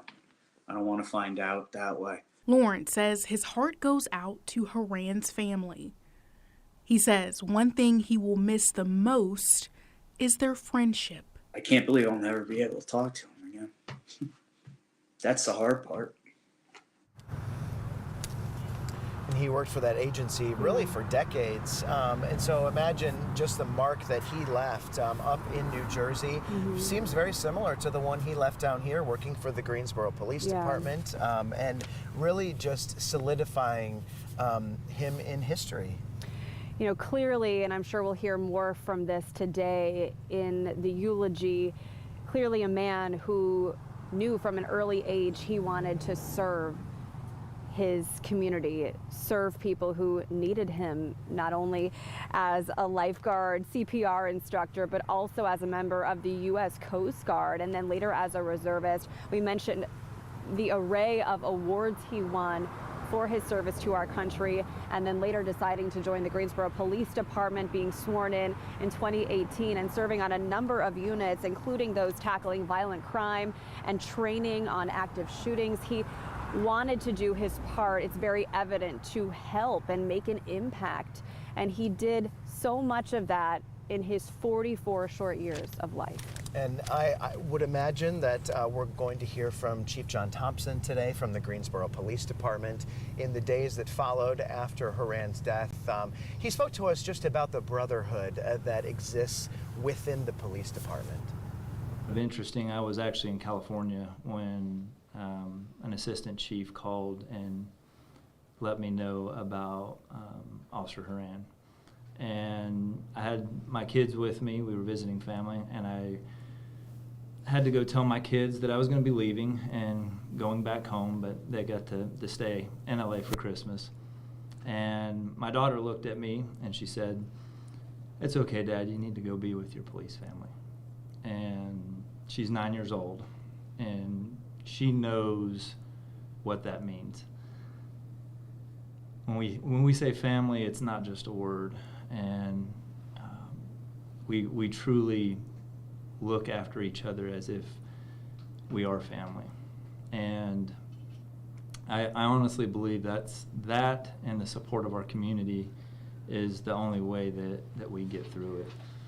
I think the challenge right now is, I've heard people say grief is kind of like comes in waves, and after something happens, it feels like you can't catch your breath, that you're drowning, but over time, the waves get less and less, and then you can catch your breath, and then all of a sudden you're not struggling anymore, and then you're kind of on the shore. And I felt we as an organization and a community had gotten to a point where we were doing better after Sergeant Nix, and then to have those waves come crashing again with Officer Horan is a challenge. But I truly believe the only way we get past that is supporting each other as a family, and being willing to surrender a little bit to the community and let the community know we need their support.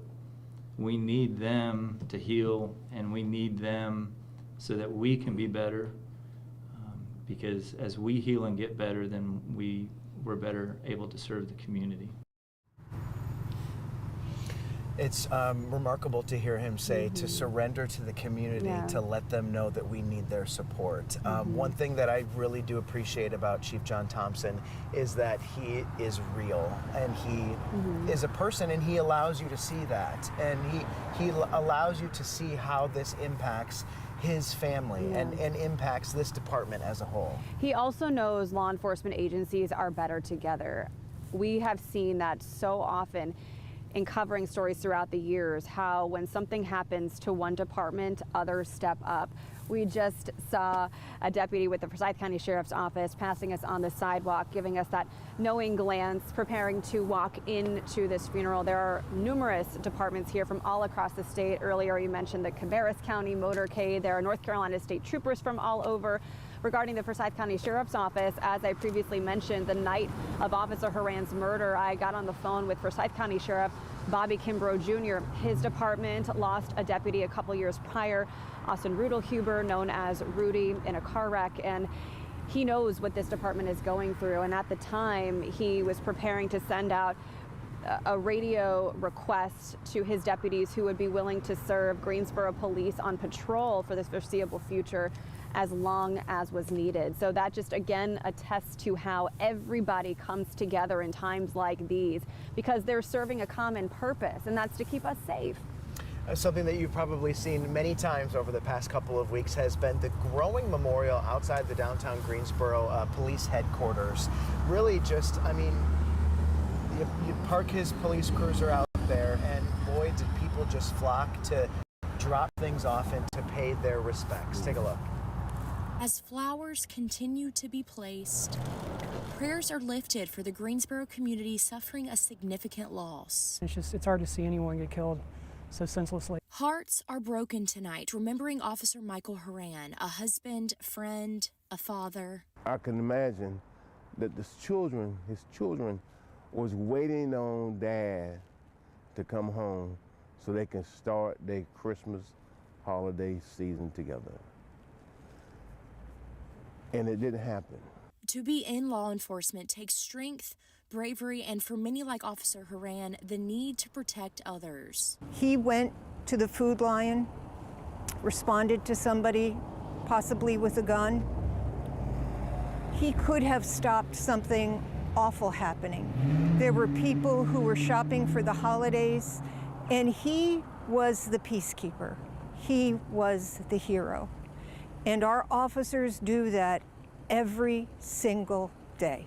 It's unbelievable, and just at the blink of an eye, someone is dead, and people's lives have changed forever. He was just on duty, doing his job. And so every day that we talk about the women and men of our police department, we got to understand what they do and the risk that they take. And he did it with honor and valor.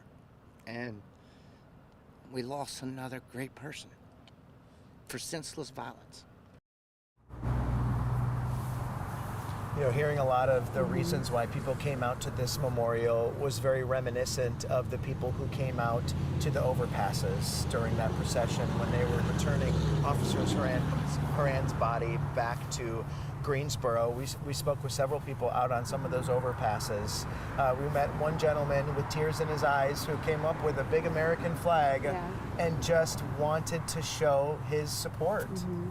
It's just incredible. And at the end of that story, you heard the tearful words of City Council member Zach Matheny, who brought his children out to that memorial to pay respects.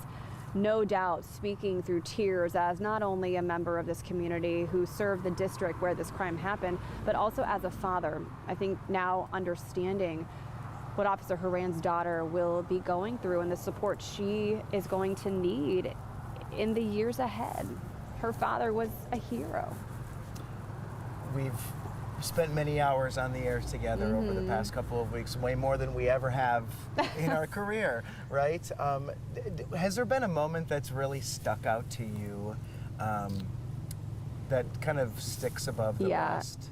Honestly, it was the moment we saw, this was the night of the murder, when I went into work and I saw the first pictures coming in of what was happening at the police headquarters.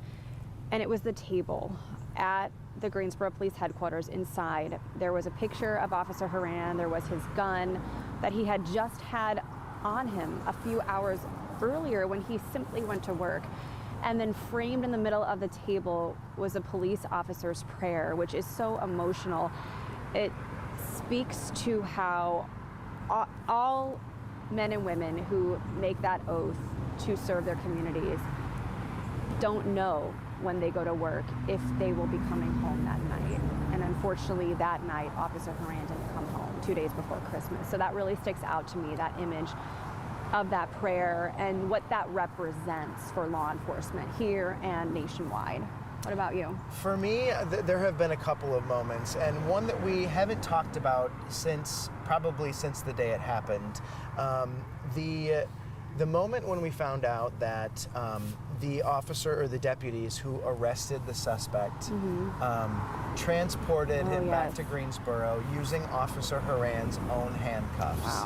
Wow. You know, we found this out, I think a couple days later that was the case, and I think it's just so symbolic of everything that occurred over those previous hours.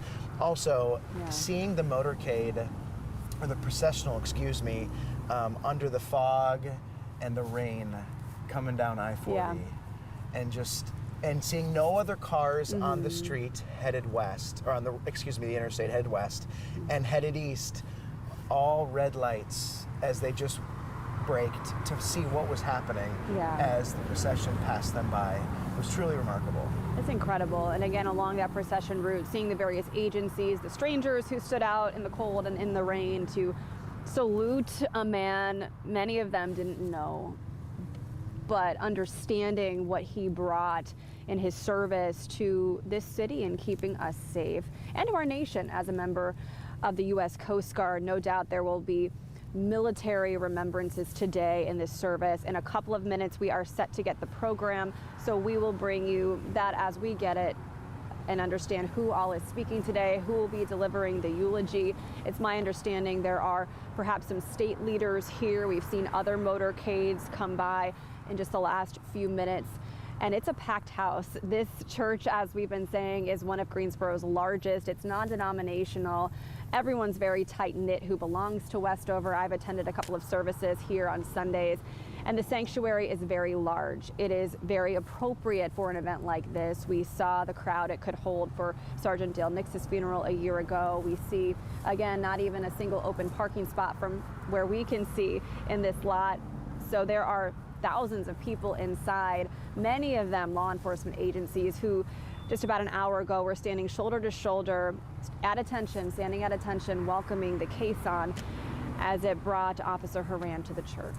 I imagine a lot of people will be watching online too, really from all over the country. We know, just speaking with people over the past couple of weeks, that this news and the tragedy has really spread from coast to coast. We met a couple of artists who live elsewhere who did some artwork for Sergeant Horan's family. Take a look.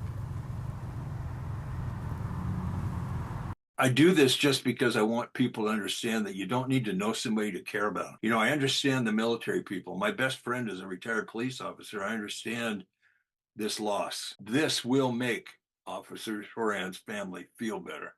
There will be a time when it's very quiet, when his family looks at this portrait and they'll see it differently. My hard work compared to their hard work and their loss is, I have no comparison to theirs. Theirs, a loss of life, is more than what I do. I can take a couple hours or a couple minutes. It's nothing to compare to their loss, their grief, and such.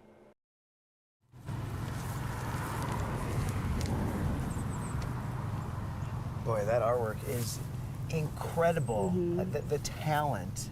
And I know that both of those items were given to Officer Horan's family. I hope that they enjoy them. Yeah, there have been so many people from all across this country doing their part. Earlier, we talked about the man who used his Christmas display to raise money and then mailed a $17,000 check to the Greensboro Police Department to give to the Horan family. The police department confirming on social media it indeed received that check and would be giving it to the family. We saw the little boy in Illinois who was running a mile for Officer Horan, raising money every step of the way. It's so neat to see how, unfortunately, when tragedies occur, of course there's grief and there's sadness, but there is also this collective sense of what can we do? How can I help? No one wants to feel helpless when these situations occur. So seeing this rallying cry to help the family has been so inspirational. And I mentioned earlier too, we spoke with the owner of a new coffee shop in Kernersville the other day, who are using the roundup technique that you might see at the grocery store, and all the money is going to go to the Horan family. We know that they were making T-shirts and raising money that way. So I mean, there have just been so many different aspects of the show of support. And as we wind down to the time when this funeral is set to start, we want to bring you up to speed on what specifically will be happening. At 2 o'clock, the service will begin. We will be getting the list of speakers at that point. At the end of the service, Mears Chapel Road again will shut down. There will be a 21-gun salute with the Honor Guard. Greensboro Police, when I spoke with them earlier, had said they believe that Honor Guard would be a joint effort between the Greensboro Police Department and the U.S. Coast Guard, where Officer Horan served valiantly for more than 17 years. They'd be sending him off to his final resting place. Those burial details still private at this time, but the family listing a number of organizations on the obituary. If you would like to show support to any of the causes that were near and dear to Officer Horan. I'm wondering how long that memorial will stay outside of the Greensboro Police Department. This has been a very difficult couple of weeks for the family, the Greensboro Police Department family. I think it's going to take a lot of time to heal. It is. We've shared those powerful words from Chief John Thompson earlier, speaking of Officer Horan not only as a comrade, but as a friend, as a family member, as a fellow father. It's been very difficult for not only Greensboro Police, but also all agencies who serve the triad. We talked about that collective sense of service. Guilford County Sheriff's Office, we saw some of those deputies earlier walking in, being part of this. State Highway Patrol participating in this, providing the caisson for the service. We have seen an incredible show of support from Guilford EMS in driving the officer's body from the state medical examiner's office in Raleigh to the funeral home on that Friday, December 27th.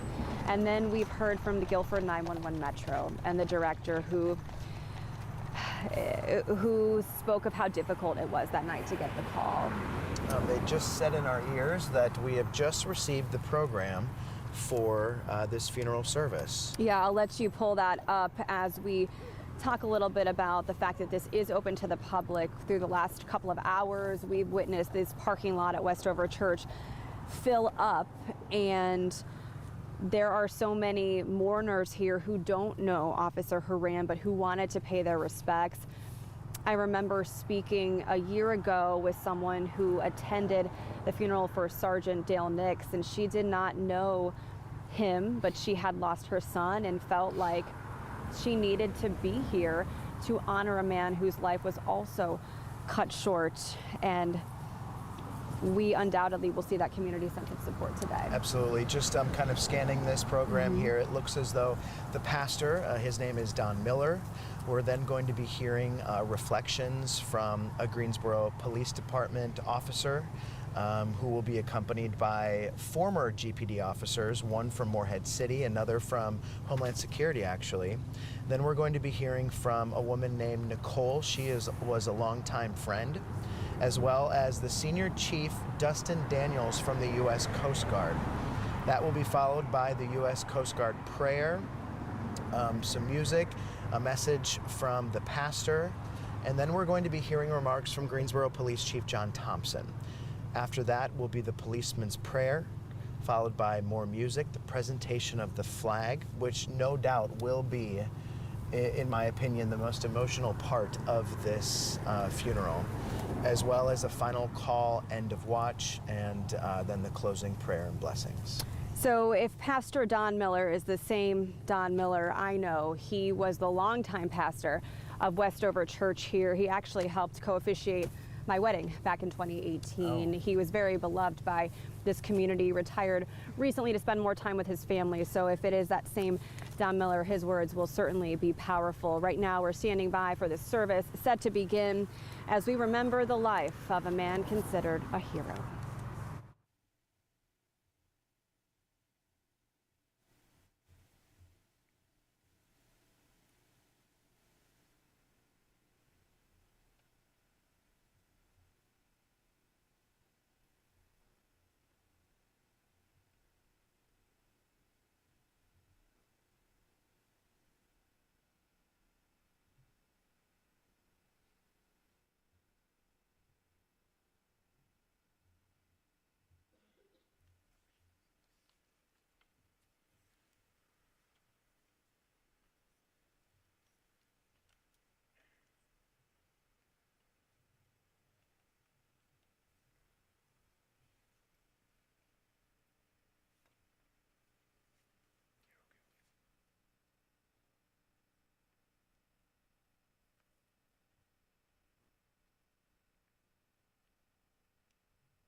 Courtney shared with me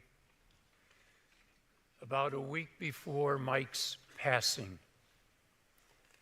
He told her how much he loved this hymn, an old hymn written more than 100 years ago.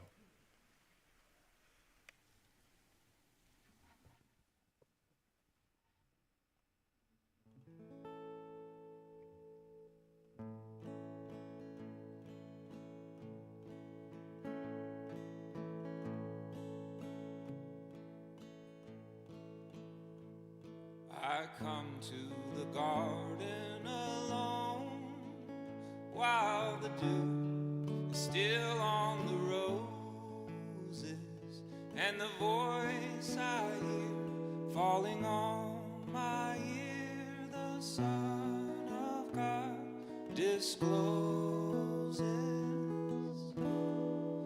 And he walks with me and he talks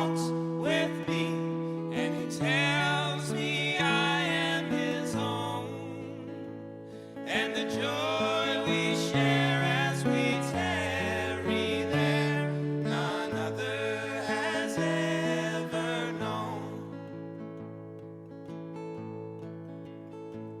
He speaks and the sound of his voice is so sweet, the birds hush their singing, and the melody that he gave to me within my heart is ringing. And he walks with me and he talks with me, and he tells me I am his own. And the joy we share as we tarry there, none other has ever known. I'd stay in the garden with him, though the night around me be falling, but he bids me go through the voice of woe. His voice to me is calling, and he walks with me and he talks with me, and he tells me I am his own. And the joy we share as we tarry there, none other has ever known. And the joy we share as we tarry there, none other has ever known.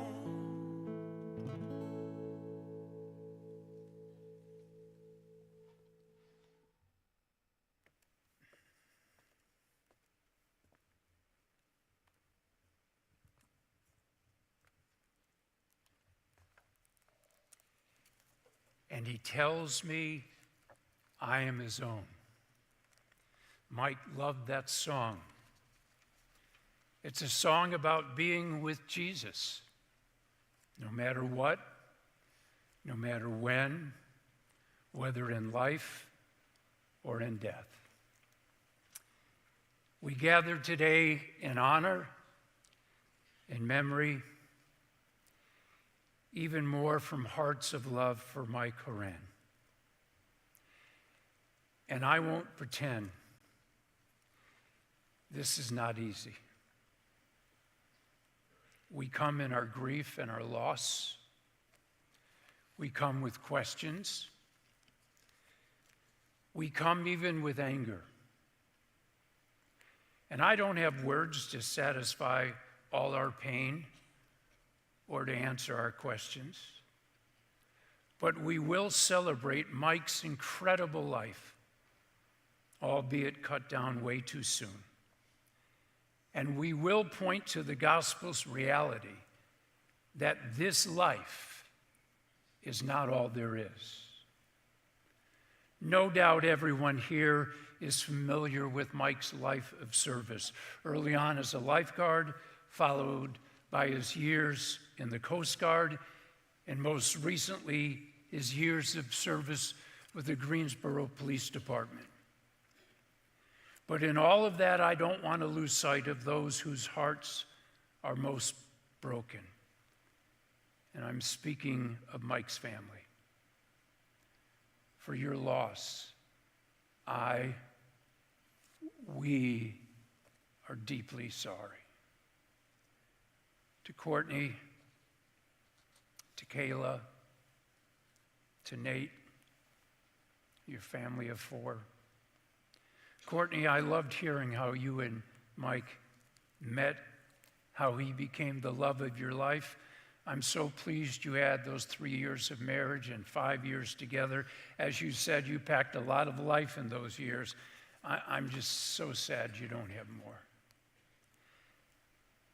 And to Mike's mom and dad, only those who have lost children know your heartache. I don't know if there's any greater pain. It's not supposed to happen this way. let me say what you already know. Your son was a remarkable man. Family, the people of Westover Church, Pastor Kevin Wilson, and the people of Westover extend their love to you. Courtney, I don't think I knew or remembered that you and your sweet parents were here when you were in middle school. And now, all these years later, thank you for leading Westover's ministry to single moms. You would be here as Mike would often be outside assisting with traffic control, protecting. He wasn't really ever off duty, was he? As he had planned to be here on Christmas Eve. Officer Michael Thomas Horan served his city with distinction.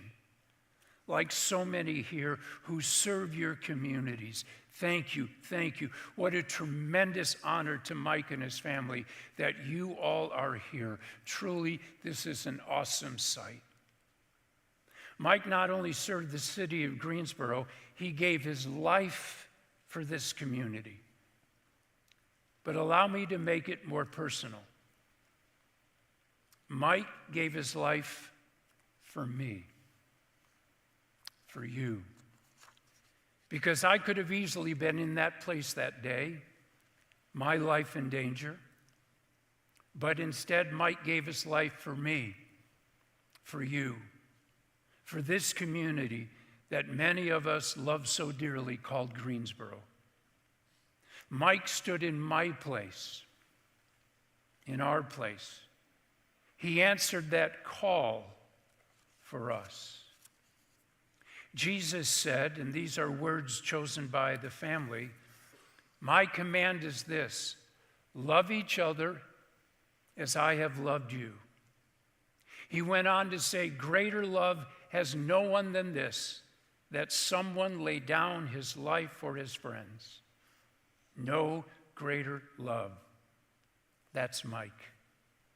And you know, in a way, what Mike did for me is a picture of what Jesus did for us, as I have loved you. These words also come from the New Testament. Very rarely will anyone die for a righteous person, though for a good man, someone might possibly dare to die. But God demonstrated his own love for us in this: while we were still sinners, Christ died for us.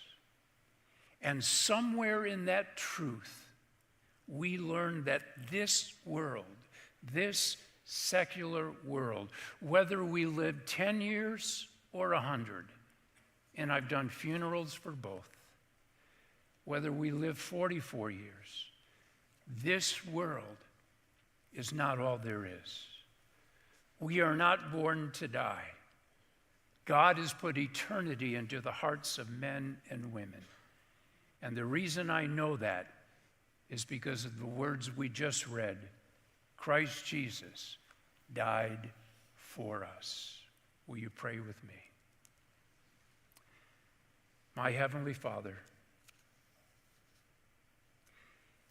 if ever we needed you, Lord, it's now. There's so much we don't understand. But I remember when your disciples came to you, filled with questions, and you turned to them wondering if they too would leave. And they responded, "Where else would we go, Lord? You have the words to eternal life." So we come with all of our mixed emotions, and we come to you because where else would we turn? I pray that everything that is done today would honor Mike, bring you glory, and I pray it would minister to this family. I pray this in my Savior's name. His name is Jesus. Amen. And now we are privileged to hear from a few of Mike's friends who will come now to speak words of love.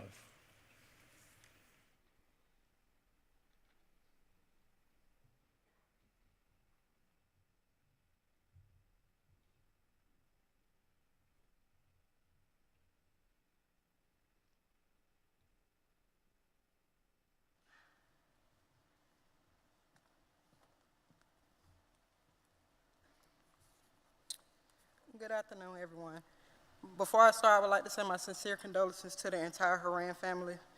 My name is Taisha Mercer. This is Gavin Hayes and Tim Eastep, and we all had the honor of going through the 103rd Academy with Horan. Before I get started, Horan would want me to tell Gavin, unlock your knees, and Tim, stop flexing. It's hard to believe, but when we first met, Horan and I didn't exactly see eye to eye.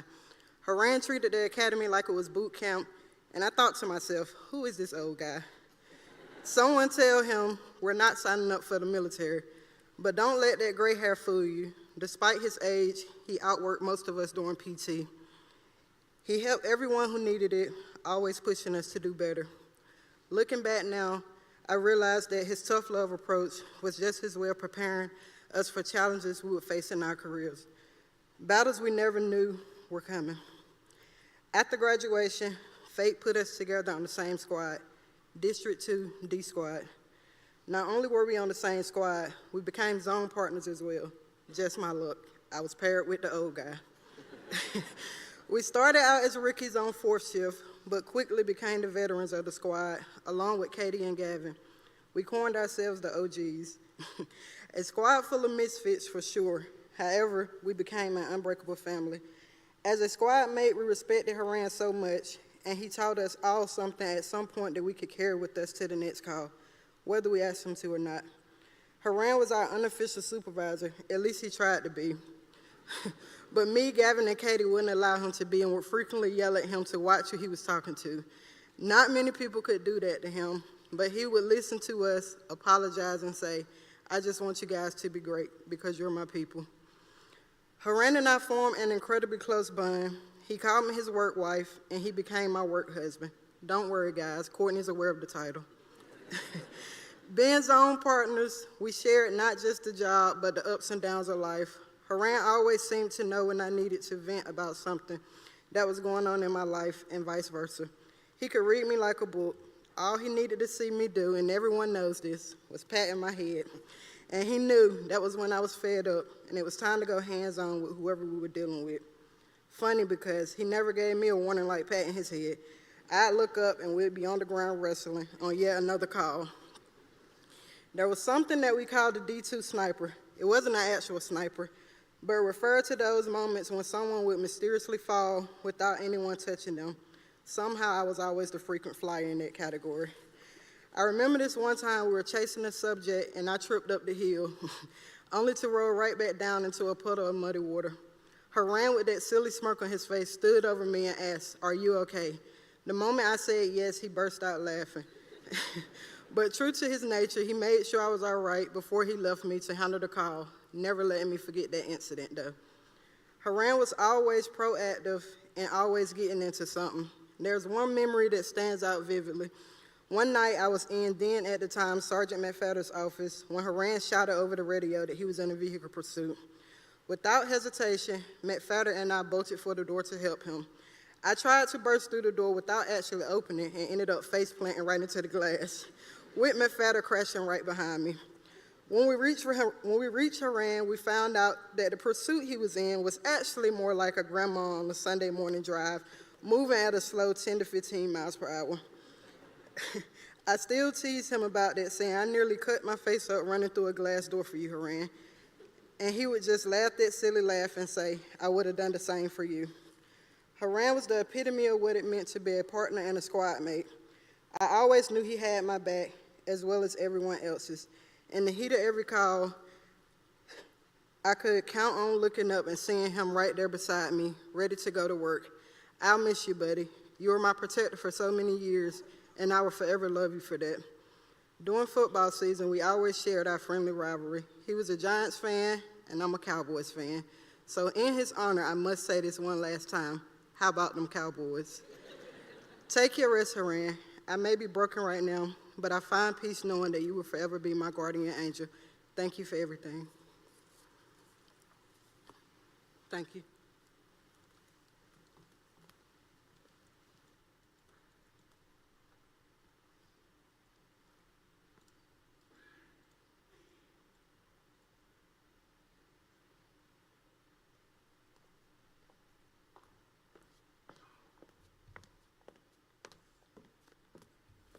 Good afternoon. My name is Nicole Freiler. Since Courtney asked me to speak here today, I've been thinking a lot about when Mike and I first met. But the truth is, I can't recall a time in my life when he wasn't there. He's always been a part of my story. From the time we were two teenagers from the Northeast, trying to make our way in the South, through every stage of life, Mike has been a constant. To us, Mike wasn't like family. He was family. Whether it was him showing up to my aunt's house on Christmas or Thanksgiving, to Uncle Mike showing up for my kids in every way. He was the brother I never had, and I will miss his constant presence in my life immensely.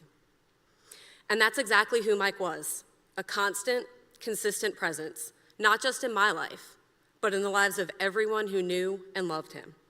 The Mike I knew in high school is the exact same man all of you knew. There was no pretense with him. He didn't change depending on the situation or the people around him. He was a constant source of kindness, stability, and unwavering integrity. You always knew what you were going to get with Mike. But while Mike was steady and dependable, his stories were anything but.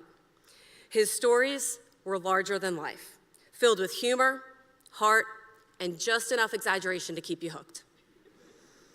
Whether it was a wild tale from his time in the Coast Guard, a memorable moment on the job, or a funny story about a shared experience, he had a way of turning the ordinary into something extraordinary and unforgettable. He didn't just tell stories, he lived them, and he brought us along for the ride. If you spent any time with Mike, you walked away with a memory, a laugh, and a story you couldn't wait to share with someone else. He had that rare gift of making life feel more vibrant and full of possibility. A few years ago, I had the honor and privilege of officiating Mike and Courtney's wedding. During the ceremony, I said that if you had told me in high school that I would be standing there officiating Mike's wedding, I would have told you were insane. Never in a million years would I have believed then that I would be standing here today speaking at his funeral. During Mike and Courtney's wedding, I also encouraged everyone to meet someone new and share a story about Mike or Courtney. And I encourage all of you to do that today. Trade your favorite stories and fondest memories of Mike. Keep his spirit alive, not just today, but every day. When I told my daughter about Uncle Mike's passing, she said to me, "Did Uncle Mike save everyone else?" And without hesitation, I said, "Yes, Maya. Uncle Mike saved everyone, just like he always has." That's the kind of man he was. He saved people, whether they knew it or not. He made people feel safe, valued, and loved. He dedicated his life to service, from the Beach Patrol to the Coast Guard to the Greensboro Police Department. He was someone who didn't just wear the uniform. He lived the values of duty, honor, and sacrifice every day. But beyond the badge, he was a devoted husband, a loving father and stepfather, and a loyal son, brother, and friend. His family was his greatest joy and proudest achievement.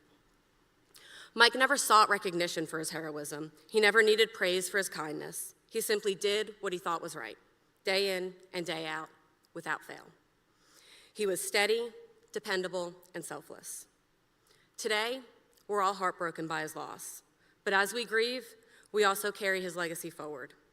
Mike taught us that real strength lies in kindness, that real heroism is found in selflessness, and that the best way to honor someone is to live a life filled with love and integrity, and to never take yourself too seriously. So as we remember him, I once again urge all of you to share your stories, swap memories, laugh through the tears, and carry Mike's spirit with you. Let's be the kind of people Mike was proud to call friends. Let's keep his light alive by showing up for each other, by being kind, and by making sure no one feels alone. Let's leave the world a better place than it was when we got here. Let's all be someone's Mike. Thank you.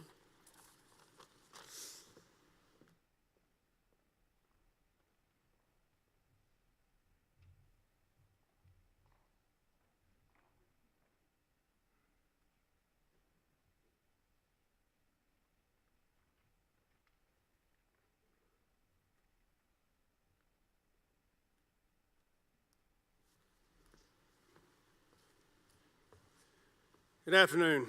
I'm Senior Chief Dustin Daniels, the Senior Enlisted Reserve Advisor at Coast Guard Station Fort Macon. I would say I was Mike's boss, but we all know Mike was his own boss. On behalf of Courtney, Kayla, Nate, and the rest of the Horan family, Greensboro Police Department, United States Coast Guard, all his friends and families, thank you for allowing me to share a few words on behalf of my friend, Mike Fenway Horan. Maritime Enforcement Specialist First Class and Chief Warrant Officer Select, Michael Horan, and allow me, Mike was due to make Warrant Officer March 1st. And we found out on Tuesday that the Coast Guard has decided to retire him as a Chief Warrant Officer to Michael Horan. That's awesome. So he will go down as CWO, as he was so proud to make. Michael Horan, call sign Fenway, entered the Coast Guard in January 2000, and it was an honor graduate of Company Uniform 156. Even his first few weeks in the Coast Guard, he led from the front. He was the honor grad. Upon completion of boot camp, Chief Warrant Officer Horan was assigned to Coast Guard Cutter Point Ward, Wrightsville Beach, North Carolina, where he was part of the decommissioning crew.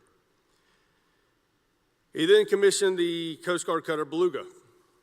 While stationed on the Cutter Beluga, Michael responded to the 9/11 attacks, standing security in New York Harbor and Military Outload Terminal, Sunny Point, North Carolina. Chief Warrant Officer Horan was then assigned to the newly formed Maritime Safety and Security Team 91101, located in Seattle, Washington. And if you ever met Mike, it took him about 17 and a half seconds to let you know he was indeed a plank owner of Miss Team 91101. A fact he was very proud of. And he must have told me at least 100 times throughout our career that he was a plank owner. In 2004, Chief Warrant Horan reported to Fast Boat Division and Special Missions Training Center, Camp Lejeune, North Carolina, where he served as a tactical coxswain and pursuit coxswain instructor. During his tenure at SMTC, he trained over 900 future tactical and pursuit coxswains. This is where Petty Officer Horan earned the call sign Fenway, due to his undying love for the Boston Red Sox. As most of you know, he was actually a diehard Yankee fan, which is what it made so much fun to call him Fenway. He loved it. He loved it. In 2008, Petty Officer Horan was assigned to St. Thomas, U.S. Virgin Islands as the Executive Petty Officer of the Boat Interdiction Team. During this time, St. Thomas, Petty Officer Horan conducted maritime defense operations to counteract potential threats to inbound and outbound cruise ships. He then reported to Sector New York in 2010 to conduct harbor defense operations for the Port of New York and New Jersey, where he conducted high interest vessel and condition of entry boardings. This is where he and his boarding team set a record for the largest amount of cocaine seized off a freight ship in Sector New York history. In 2014, he reported to the training center at Cape May to become the Deputy Chief of Police and quickly fleeted up to the Chief of Police position. In 2018, after 18 years of active duty service, Petty Officer Horan transferred into the Reserve Force and was initially assigned to Station Oak Island, North Carolina. After pulling some strings and doing our thing, we got him transferred to Station North Carolina with me, because I wanted Mike with me. He was instrumental in rebuilding our law enforcement and boat crew training programs. Here at Fort Macon, Mike was my right-hand man, a guy I could count on to get the job done, no matter how monumental the task. No matter what I asked him to do, he was going to find a way. He'd get it done. Now, he was going to complain about it, but he'd get it done. There's a saying in the Coast Guard, a complaining sailor, well, that's not really the word we use, but that's the word we'll use here today in the Lord's Church. A complaining sailor is a happy sailor. Well, let me tell you, if that's the case, Michael Horan was the happiest sailor to ever serve in the United States Coast Guard.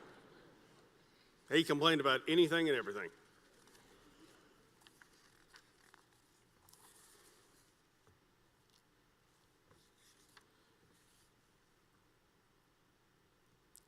During his career, he received 2 U.S.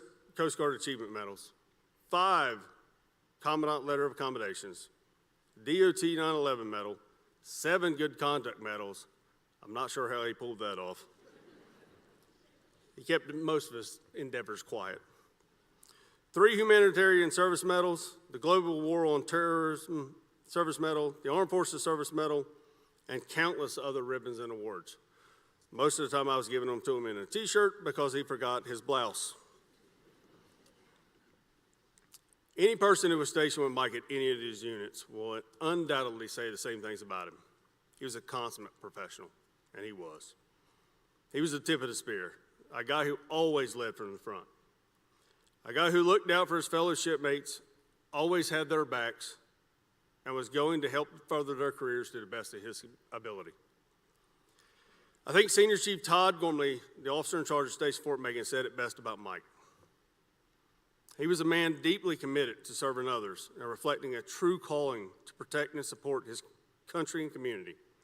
His unwavering support for his fellow Coast Guardsmen and women was evident in everything he did. With his quick wit and charm, Mike could solve problems effortlessly, often within minutes, making him a trusted confidant and an invaluable presence to all around him. A man whose relentless dedication and enduring character earned him the love and respect of everyone who had the privilege of serving alongside him. I think that sums up Mike perfectly. Throughout his life, Mike was the ultimate sheepdog. He spent his entire life protecting others. He was a lifeguard, a Coast Guardsman, a police officer. He was probably a firefighter at some point in his life, but he was too embarrassed to tell any of us of it.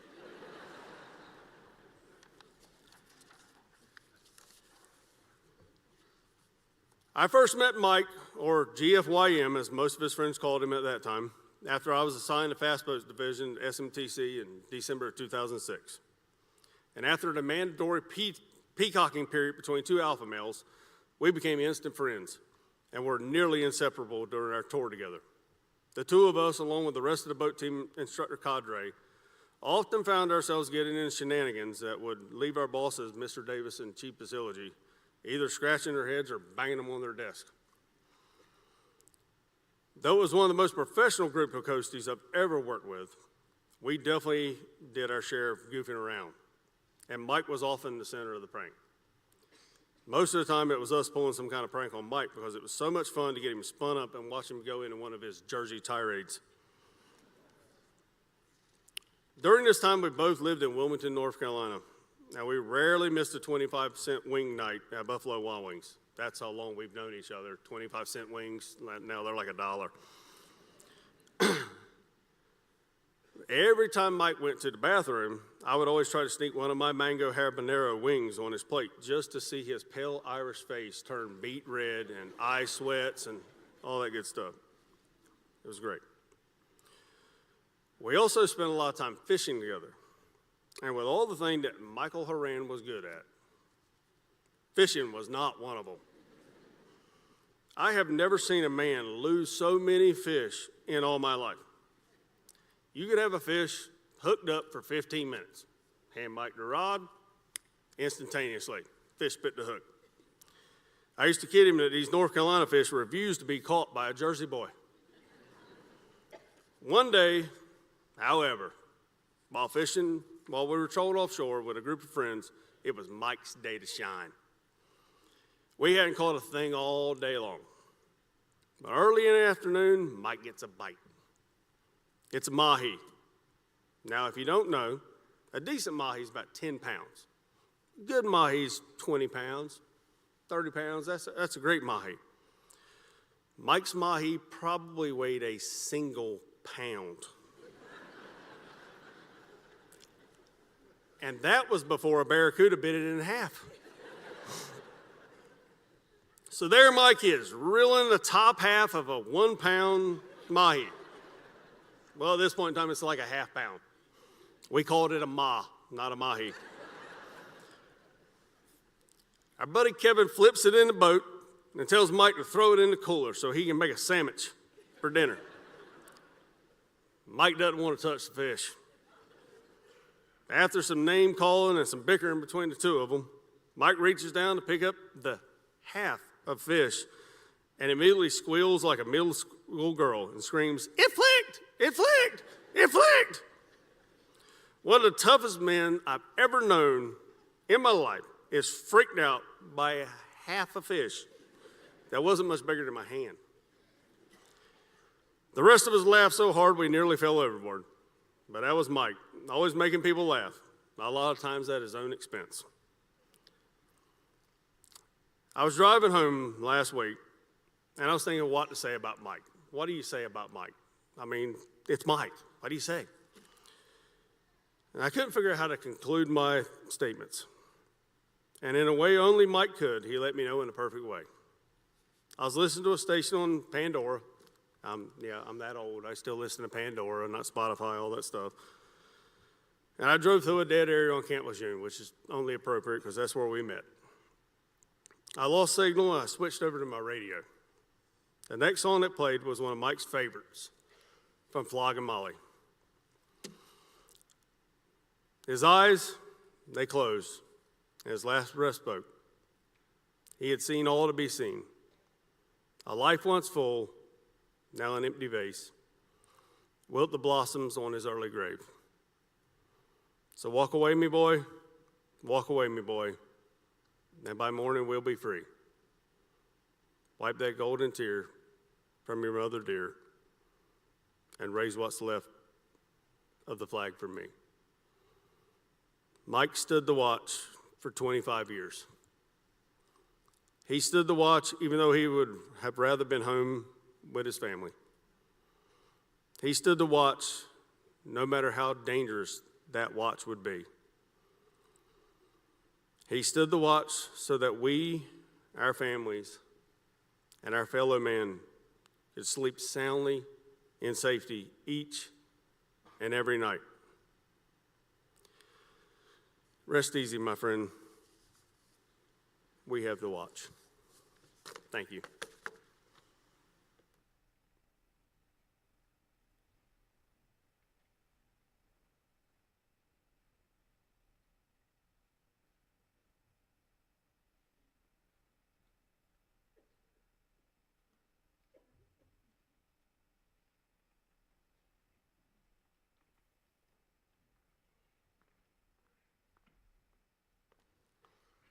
I'm old too, Senior Chief, so sadly I need to use these.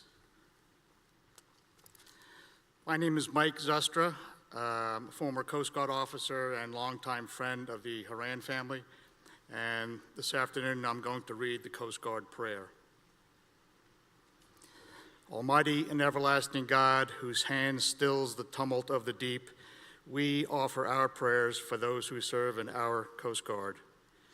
We are mindful of their traditions of selfless service to the seafarers who make their ways to their appointed ports, employ their devotions of good ends as they track the weather and search the seas for those in extremity of storm, shipwreck, or battle. Make their soundings and markings sure that safe passages may be found by those who go down to the sea in ships. Encourage them, O Lord, as they stand guard over our coasts and the bulwarks of our freedoms. Graciously deliver them from threatening calamities in all of their perilous voyages. Bless the keepers of the light, and be thou their close friend in lonely watches. Keep the beacons of honor and duty burning, that they may reach their home port with duty well performed in service to thee and our country. Amen. Semper Paratus, Michael.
gathered round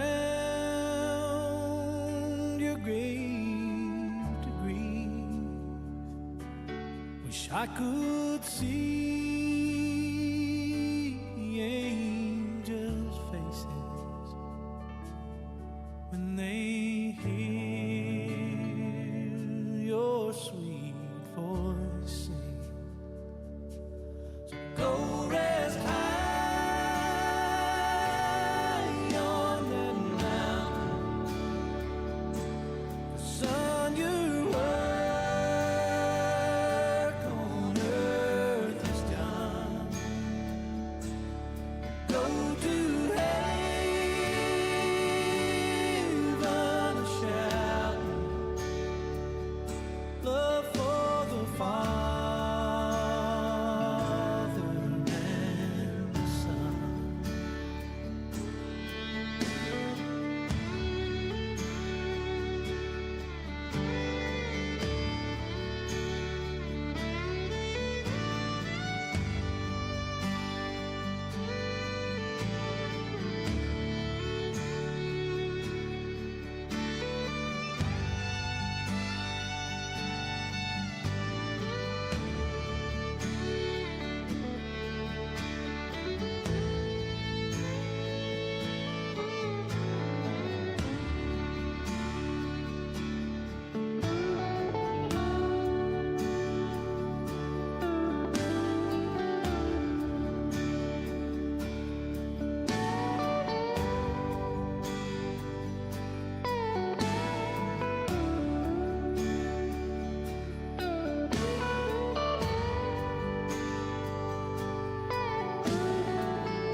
Go rest high on that mountain. 'Cause son, your work on earth is done. Go to heaven a shouting, love for the Father and the Son. Go to heaven a shouting, love for the Father and the Son.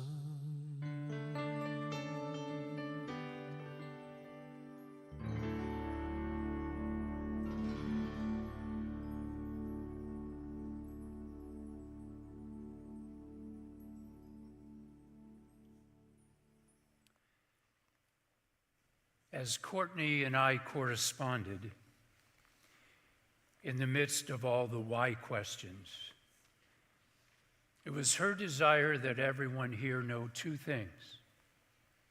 First, that this world is not all God intended for us, like I have to tell you that.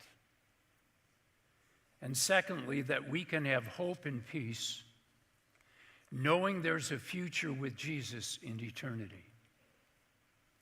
And so I read two verses, just two verses, which highlight the gospel of grace.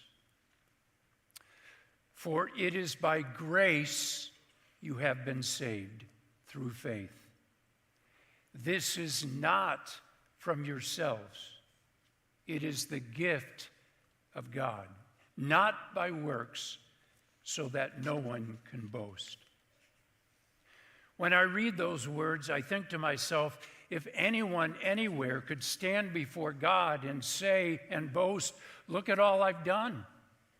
Look at all I've accomplished, all the awards, all the honors, all the positions and titles, all in just 44 years.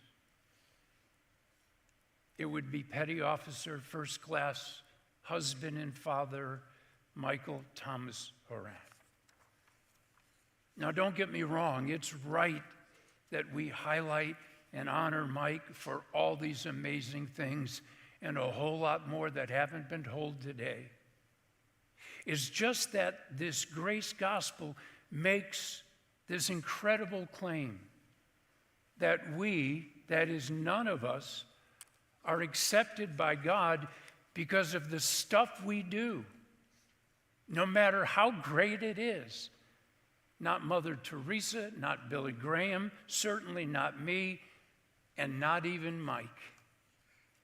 The words we just read are quite clear. Not by works, not from yourselves. Rather, it's a gift of God. Salvation by grace. Now, at first glance, everybody loves grace, right? Who doesn't love grace? We say, just extend some grace. We sing Amazing Grace, how sweet the sound. But consider for a moment what grace implies. The gift of grace implies I need grace. That on my own, I cannot earn God's approval, God's acceptance, not even his forgiveness. Grace implies all have sinned and fallen short of God's glory. You see, that's the problem. The standard is God's glory, his holiness. And no matter how much good we do, no matter how good you are, it can't match God. You may be better than most, Mike sure was, but it's still not good enough. And many struggle with this. If I need grace, that implies I'm not in control. But I like being in control, or at least to think I'm in control. I control my destiny. I can save myself by believing in myself. I like to think I am strong enough. I am smart enough. I am right enough. I am good enough. That's how most people lean.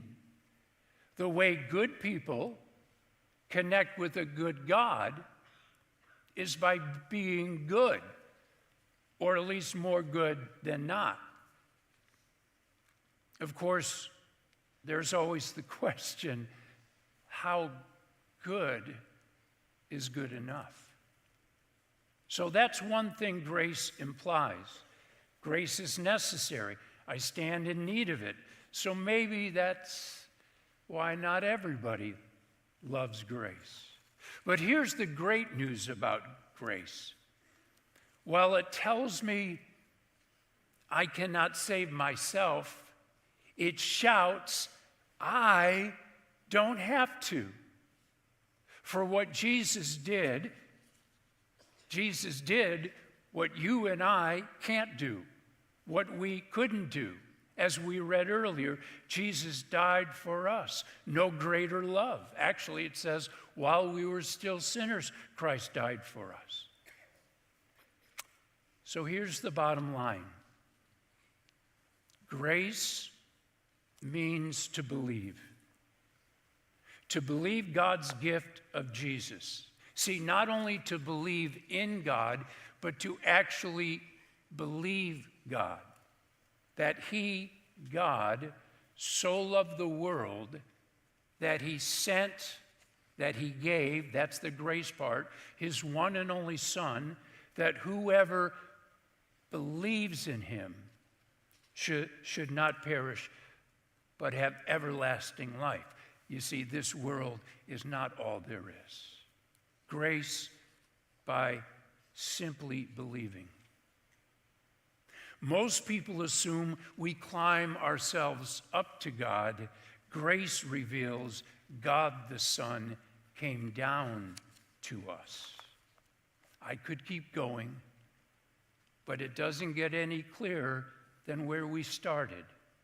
For by grace you are saved through faith, through believing. It is not of yourselves. Perhaps the verse quoted most often at funerals are words from Jesus himself after he performed his greatest miracle. He said, I am the resurrection and the life. She who believes in me will live even though he dies. And then Jesus asked one question. Do you believe this?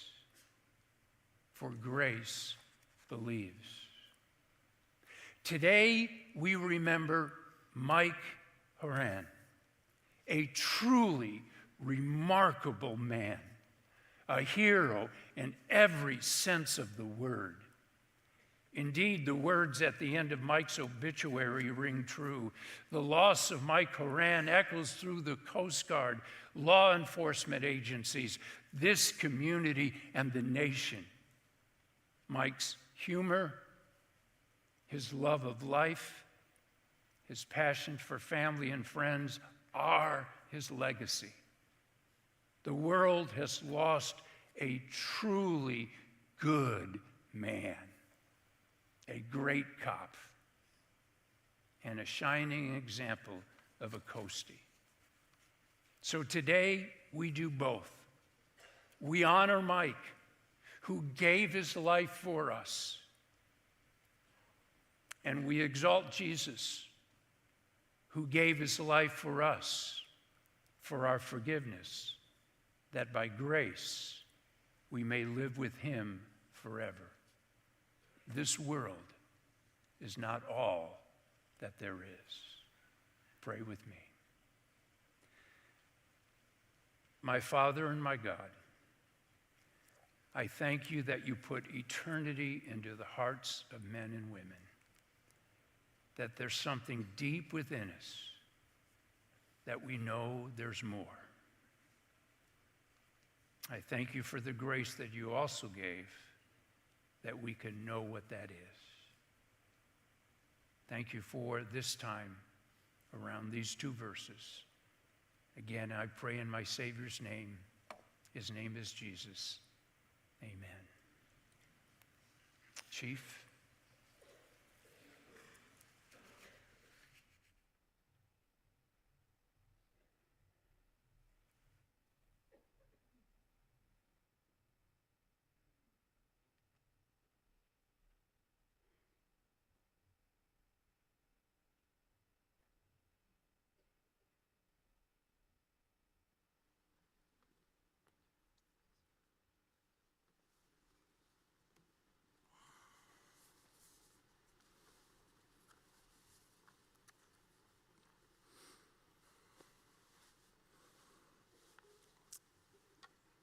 First, I'd like to just thank everyone that took the time to come out here this afternoon to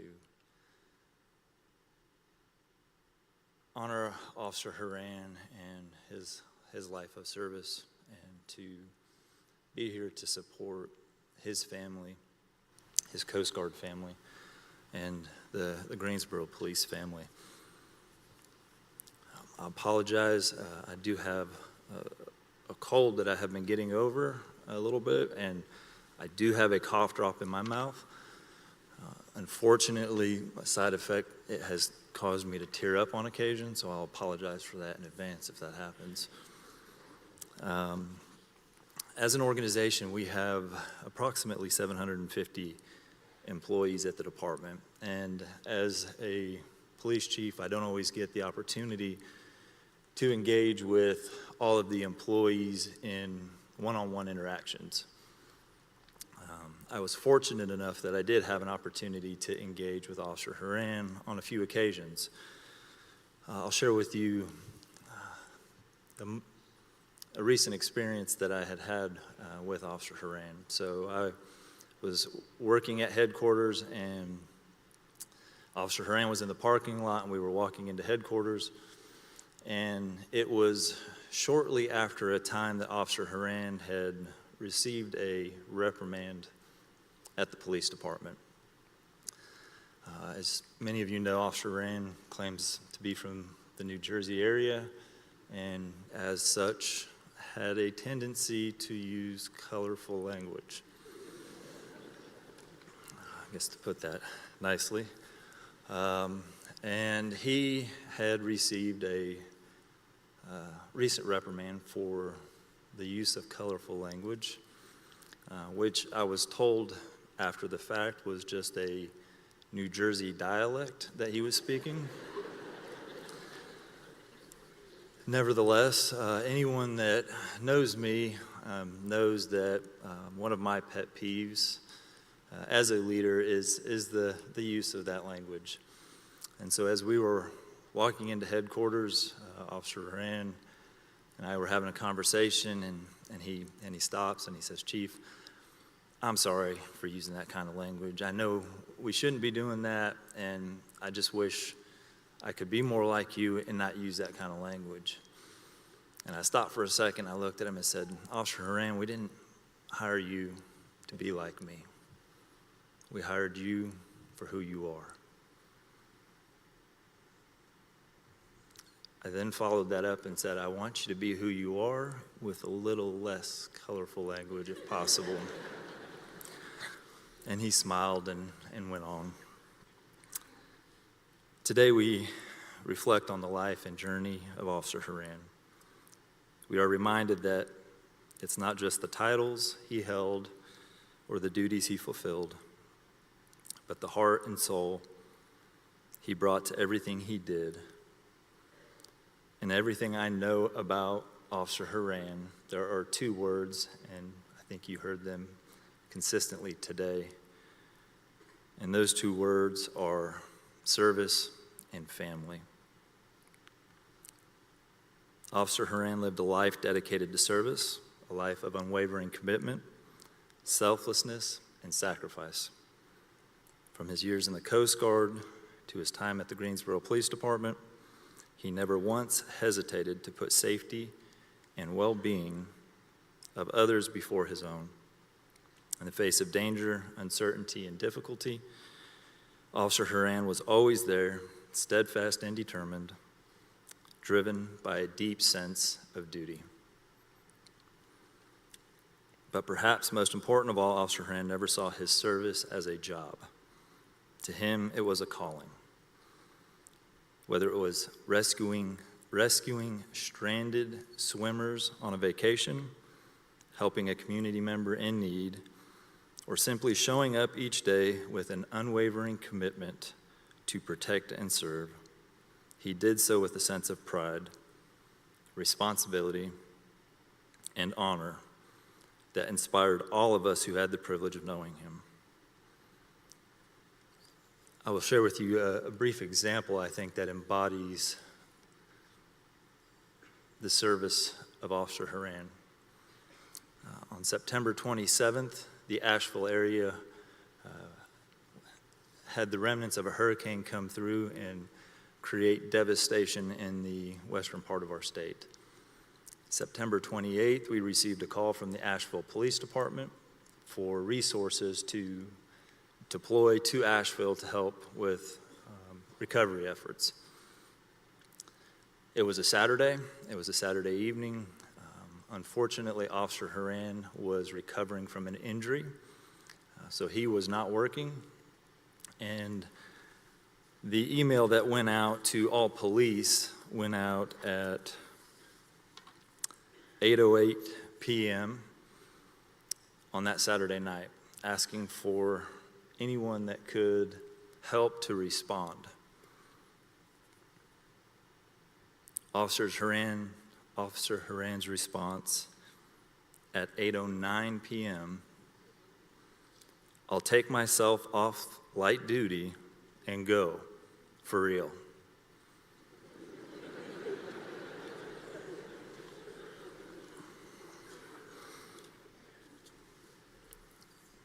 It was Officer Horan's calling to serve. Yet as much as Officer Horan gave to his community, those closest to him knew that nothing mattered more than family.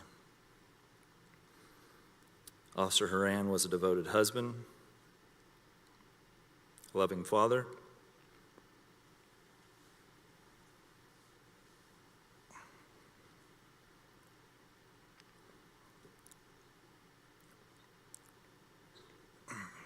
a cherished brother and son. His family was always his priority, and he ensured that those he loved were cared for in ways that words can hardly express. Officer Horan knew the value of togetherness, of being present for the people who mattered most, and he embodied this every single day. Officer Horan's legacy is one of love and service. A person who lived with purpose, who brought light to the lives of those around him, who always made time for the things that truly mattered. He was more than a police officer, a member of the Coast Guard. He was a father, a protector, a friend, and above all, a family member whose love and devotion extended far beyond the uniform. As we say goodbye today, let us remember that the true measure of a life well lived is not found in titles or accolades, but in the love shared, the lives touched, and the differences made. Officer Horan's life was a testament to the power of selfless service and to the enduring bond of family. While we will miss him deeply, we know that his spirit lives on in all of us, in every act of kindness, in every gesture of care, and in every memory we hold close to our hearts. Mark, Patty, Maureen, Courtney, Nate, Kayla, and all the family and friends here today of Officer Horan, we extend our deepest condolences. Know that he will forever be remembered as a father, protector, friend, and devoted family member. Officer Horan,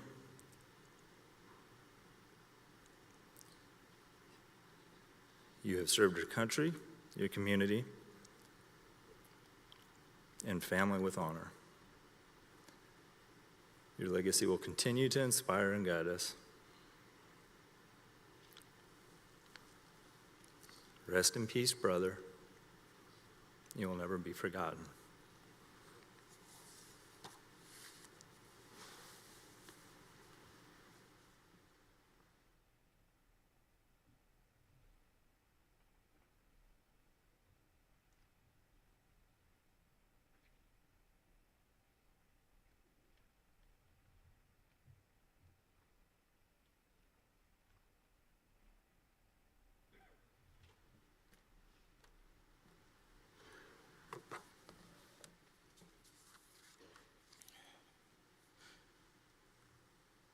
Sergeant Brian Dirks with Greensboro Police Department.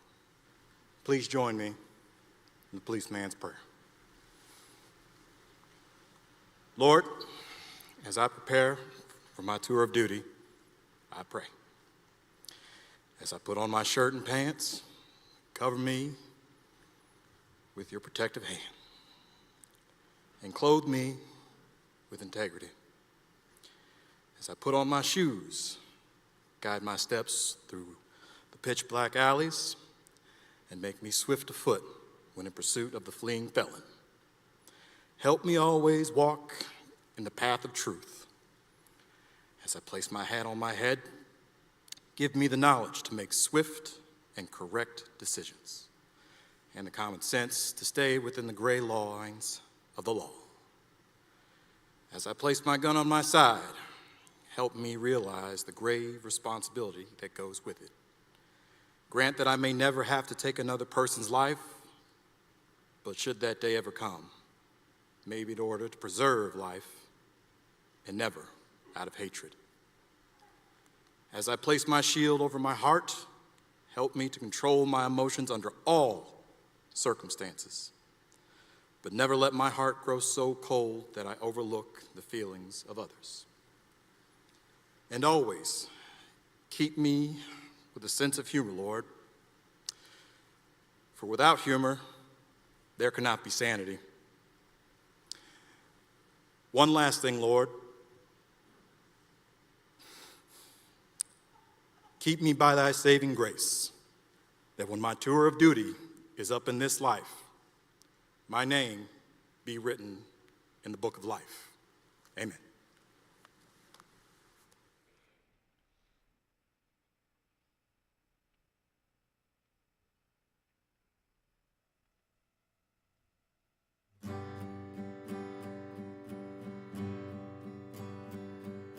Shadows are falling and I'm running out of breath. Keep me in your heart for a while. If I leave you, it doesn't mean I love you any less. Keep me in your heart for a while. When you get up in the morning and you see that crazy sun, keep me in your heart for a while. There's a train leaving nightly called when all is said and done. Keep me in your heart for a while. Sha-la-la-la-la-la-la-la-la-la. Keep me in your heart for a while. Sha-la-la-la-la-la-la-la-la. Keep me in your heart for a while.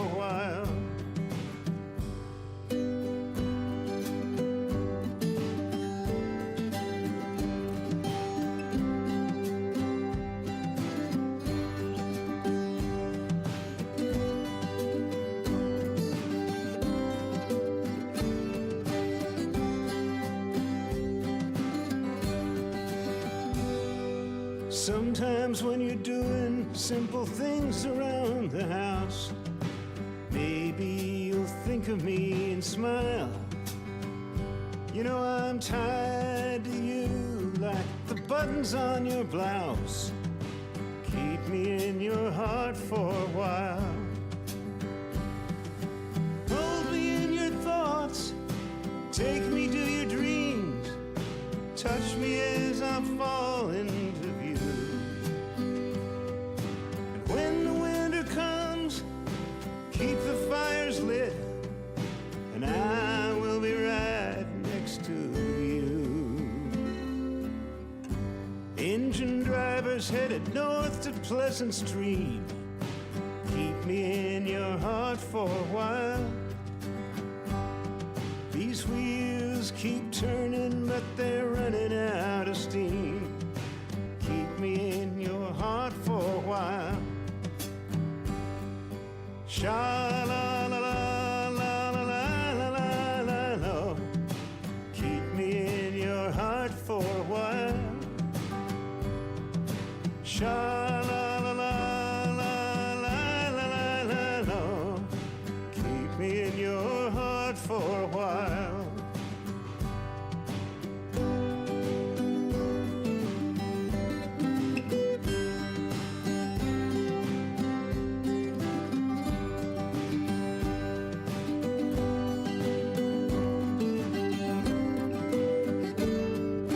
Keep me in your heart for a while.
Communications calling badge 541. Communications calling badge 541. Communications calling badge 541, Officer Michael Horan.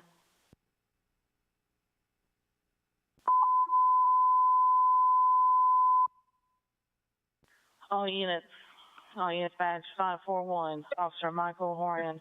It's 10:42 for the final time. End of watch, December 23rd, 2024. Thank you for your service. We have the watch from here. Communications clear, 1518.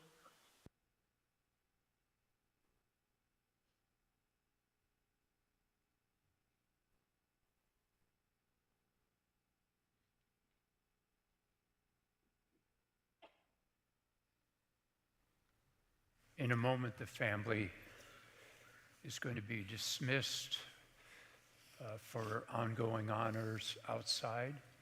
We ask that you remain seated as we make our dismissal. Will you bow with me? Father God, Creator, your word says that you have loved us with an everlasting love, that you saw us when we were being knit together in our mother's wombs, and that you have numbered our days.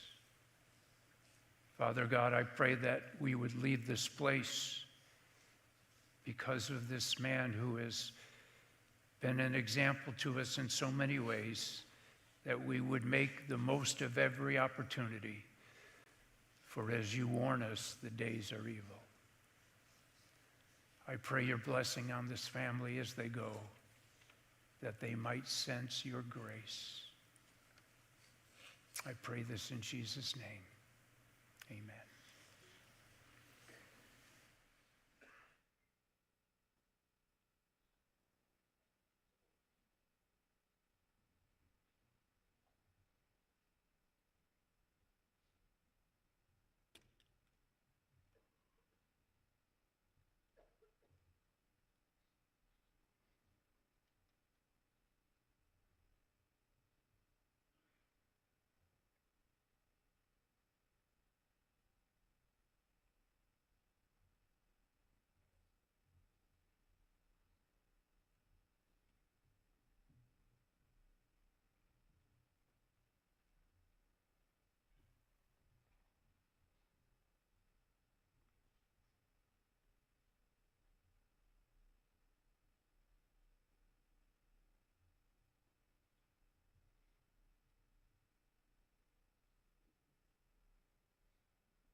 An incredible remembrance of a man, a father, a husband, a veteran, a police officer, and a hero.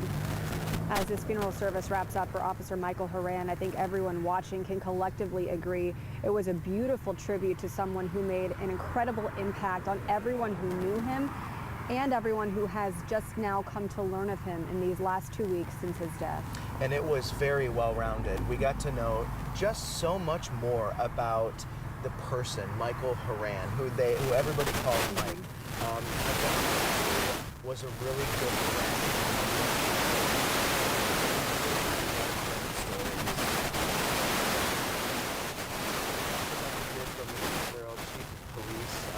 Who talked about the kind of officer he was. And we really just got a well-rounded understanding of the man that was just taken far, far too soon. We also learned about him as a person. We know his outstanding character as exemplified by the numerous awards he won, and then later with the Greensboro Police Department. But also, he was funny. Several of his friends who worked with him and who have known him said he was a funny guy who, yes, was serious at work and brought that military sense to the police department, but also enjoyed some of the camaraderie of daily life. I love the story she told about Mike's colorful language, talking about how he was good for it. But just the lightheartedness, and the chief was honest. He said, I have a lot of people in my department, and unfortunately, I don't get as much one-on-one FaceTime with all of them as I'd like. But I did have a couple of face-to-face conversations with Officer Horan, and so I think that really helped us understand his relationship with the chief of police. I think it's that story about the Chief Thompson's point was the part of that conversation in which Officer Horan told him, I wish I could be like you, Chief. And she said, well, I don't want you to be like me because we hired you for you came to the table in this department, and that was clear that there were some very high-ranking state officials at the funeral that sat in the front row a few seats down from support Governor Stein previously. Guys, I think we're having some technical difficulties with the mics for Chad and Megan, but we're standing outside of the church right now, and it seems that the service has wrapped up. We have people walking out. You can hear the bagpipes. Let's take a listen.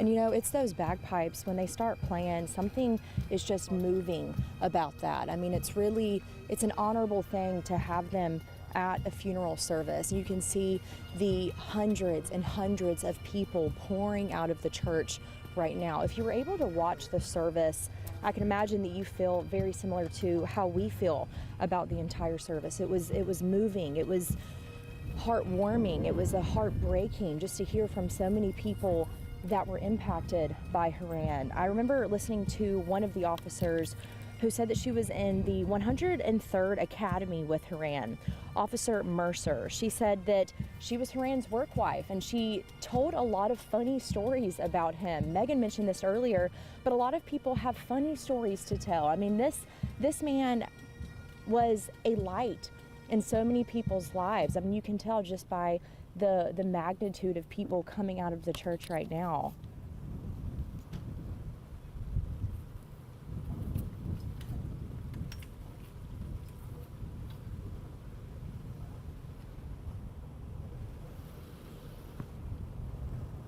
It's also crazy to think that even though we have all of these people pouring out of the church, it's silent out here. I wanted to take that moment to show you just how quiet it was. There are so many people out here, and yet nobody's talking. Everyone is silent,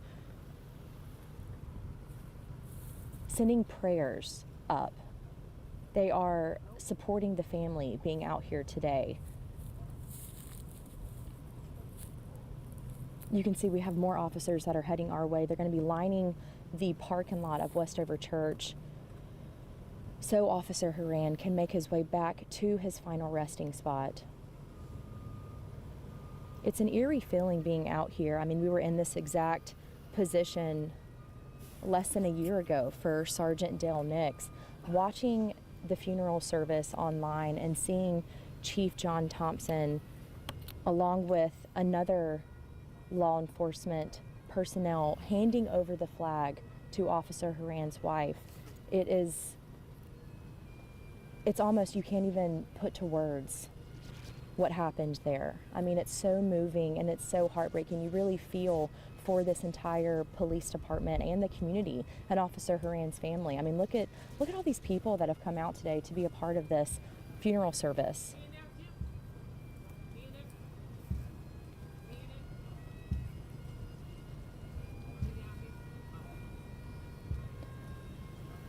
Officer Horan lived a life of service. They talked a lot about that in the funeral. Just honestly moments ago, they talked about his life in the Coast Guard, how he was able to distinguish his career out of the Coast Guard in 2000, January 11th, 2000. That's just 2 days away. He would have been in the Coast Guard for 24 years. In his time in the Coast Guard, he served as a law enforcement officer, tactical fast boat instructor, just so many roles that this man played. As part of the U.S. Coast Guard, he conducted arbor defense operations in New York City and Washington, D.C. following the September 11th attacks. When he became a Greensboro police officer, his service did not stop just there. He was a part of many different teams, including the Violent Crime Reduction Team, Crimes Against Persons Unit. I mean, he had such a huge impact on the police department alone. When we talked with Chief Thompson last week about his impact, he said that for Officer Horan and Sergeant Nix, it's going to be some pretty big shoes to fill. Again, we do have these law enforcement officers that are lining the parking lot right now, waiting for Officer Horan to make his final drive to his resting spot. Let's take a listen as the officers line up along the road.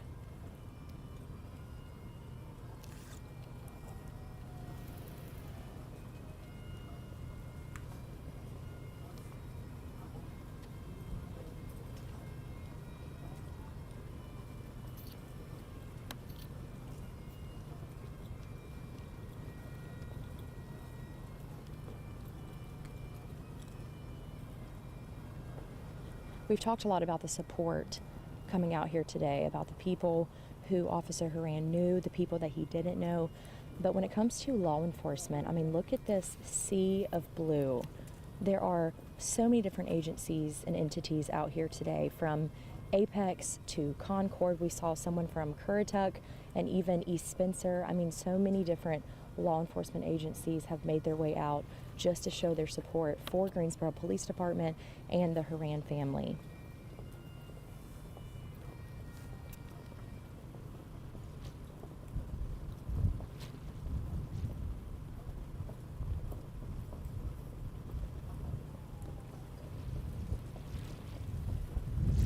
There are so many officers out here today that they're having to line the road going beside Westover Church. I mean, not just in the parking lot, but we can kind of pan the camera over here to the right.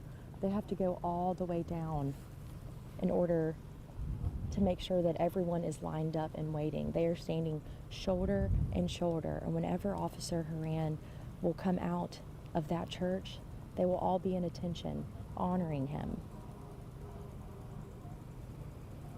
Of course, today in the funeral service was Officer Horan's daughter, Kayla, his wife, Courtney, and his stepson, Nate. His parents were in attendance today. A lot of the friends and co-workers that talked during the funeral, talked a lot about his family and how much of a family man he was. He was very close with his daughter, and he supported his family like no other.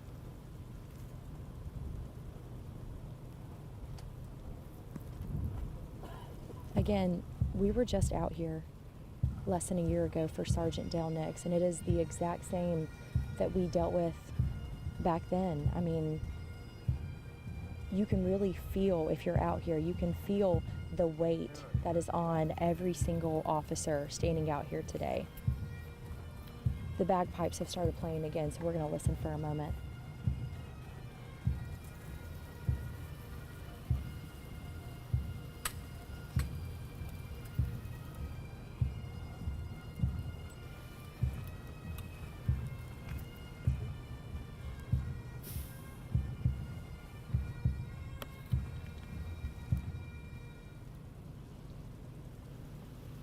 Since the passing of Officer Horan, Greensboro Police started a fundraiser for the Horan family that has raised over $158,000. So many people have donated to this, and looking through the comments, you have people who say they knew him, people who didn't.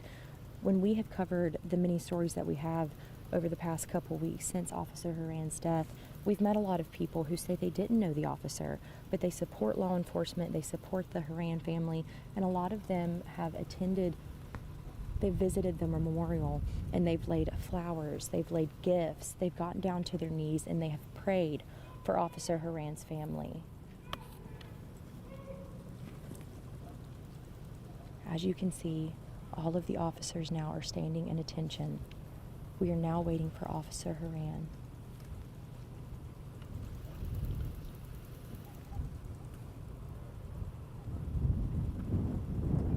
We're going to stand by for the 21-gun salute right now.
Again, so many officers are out here right now, and it was absolute silence as the family and the body of Officer Michael Horan made their way out of the parking lot.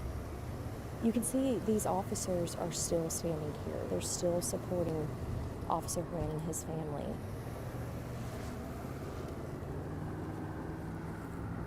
Now they're heading back to the funeral home where he will make his final rest. Chad, Megan, I mean, I know that y'all watched the entire funeral service just like I did, and I mean, there were so many parts that were so moving. What really touched y'all watching that service today? Yeah, thank you, Amber. We do appreciate it. And thank you for bearing with us as we deal with some technical difficulties. But so many moments really stuck out to me. I think first and foremost, the moment when they folded up that flag, took it off the casket, folded it, and gave it to Horan's wife. We couldn't see her face, but boy, could I feel her emotions. Yeah, Westover, having provided the video feed, obviously being very respectful of the family and not zooming into that very private moment, because as we said, the family made a choice to open this service up to us, to the public, to be able to pay respects, because in these last couple of weeks, people from all across the country have wanted to do something to help this family, to honor the life of a man who gave his life and made the ultimate sacrifice, literally, to protect and serve his community. Some of the more powerful moments, as you mentioned, the flag, but also when Chief John Thompson was delivering his eulogy, and he got choked up when he referenced Officer Horan as a father. Chief Thompson, also a father of two, his children about the same age as Horan's daughter, and it was a very touching moment, just again emphasizing how this man was so much more than a police officer, than a member of the U.S. Coast Guard. We, I believe, can take a listen to that moment of the service today. Officer Horan was a devoted husband, a loving father,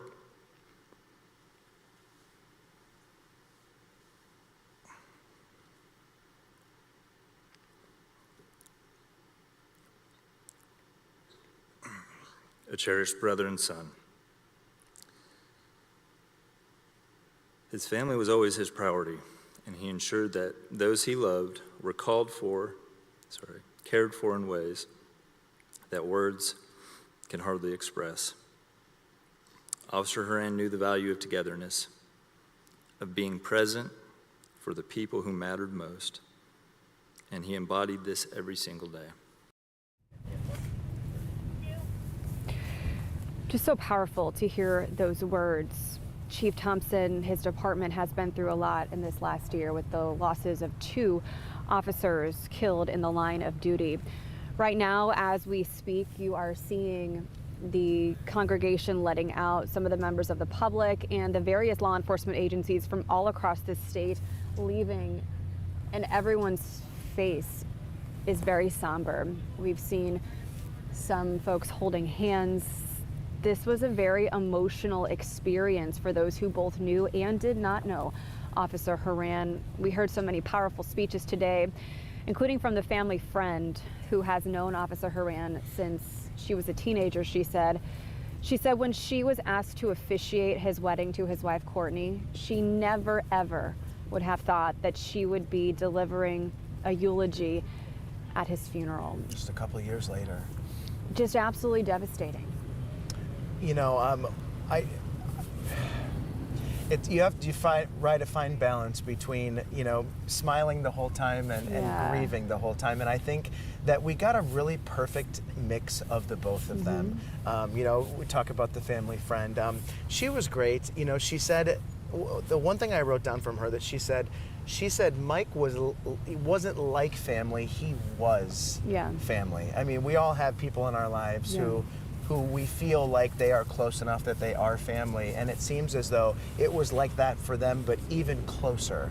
Yeah, she talked about the moment she told her daughter about what happened, and she said her daughter asked, well, Did he keep everyone else safe? Did Uncle Mike, as they called him, keep everyone safe? And the friend said, yeah, he did.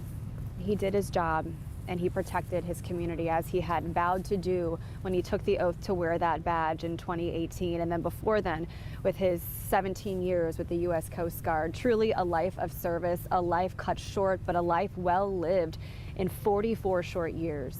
And you know, that statement, that little girl, it really just, without hesitation, asking if he saved everyone, really is a testament to the way that she was brought up too, the way that she was taught about law enforcement, and the way that she was taught about Uncle Mike. You know, he is there to help others, and so.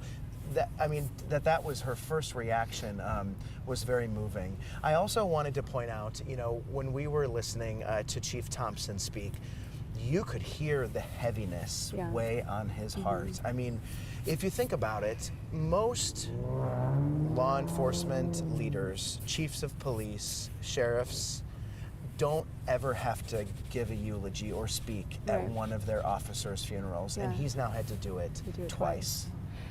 It was really a beautiful service. Pastor Don Miller, the longtime pastor of Westover Church, who recently retired, gave the sermon, and his words were beautiful too. The support he noted that has been shown for this entire family, and just also talking about, you know, the unfairness of it all, of losing someone so young, of losing someone before his time, and how that relates to God's plan, and how sometimes we don't always understand the whys, right? But we accept it and support each other. Several favorite moments that I had throughout this one, and this is just one of them right here. To us, Mike wasn't like family. He was family. Whether it was him showing up to my aunt's house on Christmas or Thanksgiving, to Uncle Mike showing up for my kids in every way. He was the brother I never had, and I will miss his constant presence in my life immensely. And that's exactly who Mike was, a constant, consistent presence, not just in my life, but in the lives of everyone who knew and loved him.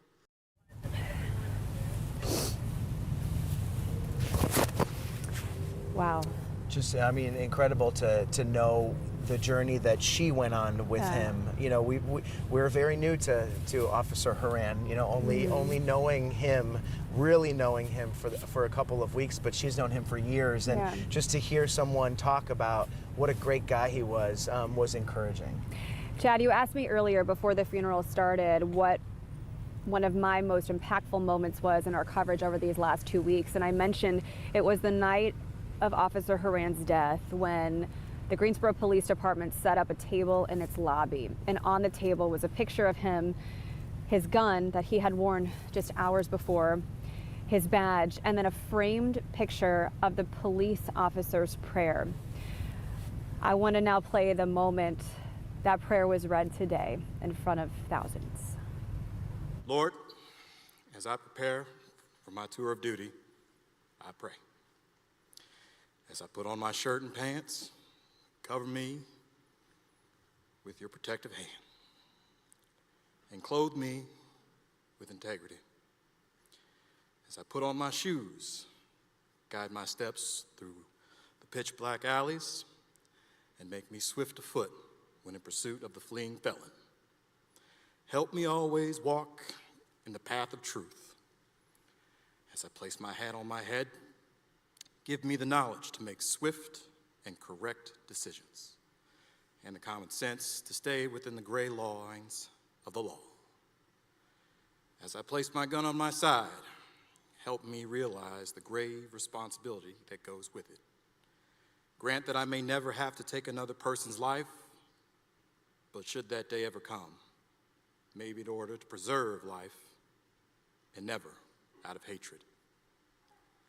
As I place my shield over my heart, help me to control my emotions under all circumstances, but never let my heart grow so cold that I overlook the feelings of others. And always keep me with a sense of humor, Lord, for without humor, there cannot be sanity. One last thing, Lord, Keep me by thy saving grace, that when my tour of duty is up in this life, my name be written in the book of life. Amen. And there are different variations of that prayer, but all with the same message, essentially, that as the men and women who bravely wear the badge leave their homes every day to do their jobs, they don't know if they're coming home that night. That policeman's prayer at this service delivered by Sergeant Brian Dirks, and it was extremely powerful. There was another powerful moment with a member of the U.S. Coast Guard who knew Officer Horan, Dustin Daniels. Let's take a listen. Mike stood the watch for 25 years. He stood the watch even though he would have rather been home with his family. He stood the watch no matter how dangerous that watch would be. He stood the watch so that we, our families, and our fellow men could sleep soundly in safety each and every night. Rest easy, my friend. We have the watch. Throughout today, I think the big themes, and Chief Thompson even touched on this, service and family. And I think we really got a good sense of both, just from people who knew who knew Officer Horan growing up with him, and those who worked with him. I mean, he just seemed like such a great guy. I really enjoyed one of the first speeches that was done today by Officer Tisga Mercer. She brought a lot of humor into her remembrance of Officer Horan. She talked about working alongside him in the police academy and saying, oh, she didn't want to be paired up with the, quote, old guy. He was only 44 now, so he was even younger then. So obviously that comment made in jest. But she said it was interesting because he brought this seriousness, this military presence to the police force, and she said they all had to remind him, this is not the U.S. Coast Guard, this is the Greensboro Police Department. But she described how ultimately he became friends with everyone, and he had a way of connecting his shared experiences and bringing his lengthy resume to the Greensboro Police Department to keep members of our community safe. And if you think about the short time that he really was in the Greensboro Police Department, it really left a lasting impact. Yeah. You know, we heard from people who've known him for decades, and then others who really only knew him for a couple of years, and it really seems as though they were able to get the full scope of the type of person he was, even in a short amount of time. Yeah, we are also keeping, as we speak, a close eye on what's happening next. We know that procession left here around 10-15 minutes ago. It is about a 15-minute drive back to the funeral home. As of now, the details of his burial are still private. We will learn more as this evening progresses, but wow, what an incredible celebration of life for a man who made such an impact, not only here, but across the country, from people who knew him and people who didn't. He was such a decorated veteran. He brought his award-winning experience to the Greensboro Police Department, having received numerous accolades in his 6 years here. We talked earlier about the moment of heroism as a civilian when he was on a family vacation in Emerald Isle in 2019 and jumped into a rip current to swim 60 yards to save a father and son. Just an incredible person, a hero. I'm thinking about them today. Yeah. You know, I'm thinking about that father and son, wondering if they know. They know. And understand just, you know, that they got to be a part of his story. And hopefully, you know, they appreciate that. Yeah. We could hear the emotion just all throughout the service today from every single speaker. Chief John Thompson, whom we've mentioned and whose eulogy we've shared. So many powerful moments, including from Pastor Don Miller, who again, as I said, just spoke to kind of the why of all this. And there are some questions we will not have the answers to in this lifetime, but seeing everyone pull together in support of this family is what needs to happen right now. And it is clearing out a little bit here. There is still some law enforcement, but the vast majority of them have left. There's an EMS vehicle over there. Their show of support from first responders here, but in overall, a very heavy and emotional day. I want to mention, because we've talked about his time with the U.S. Coast Guard, Semper Paratus, that is the mantra of the U.S. Coast Guard, and what it means is always ready. Officer Horan was always ready to serve his community, and today this community was ready to honor him and welcome him home. He's arriving now at the funeral home. Let's listen.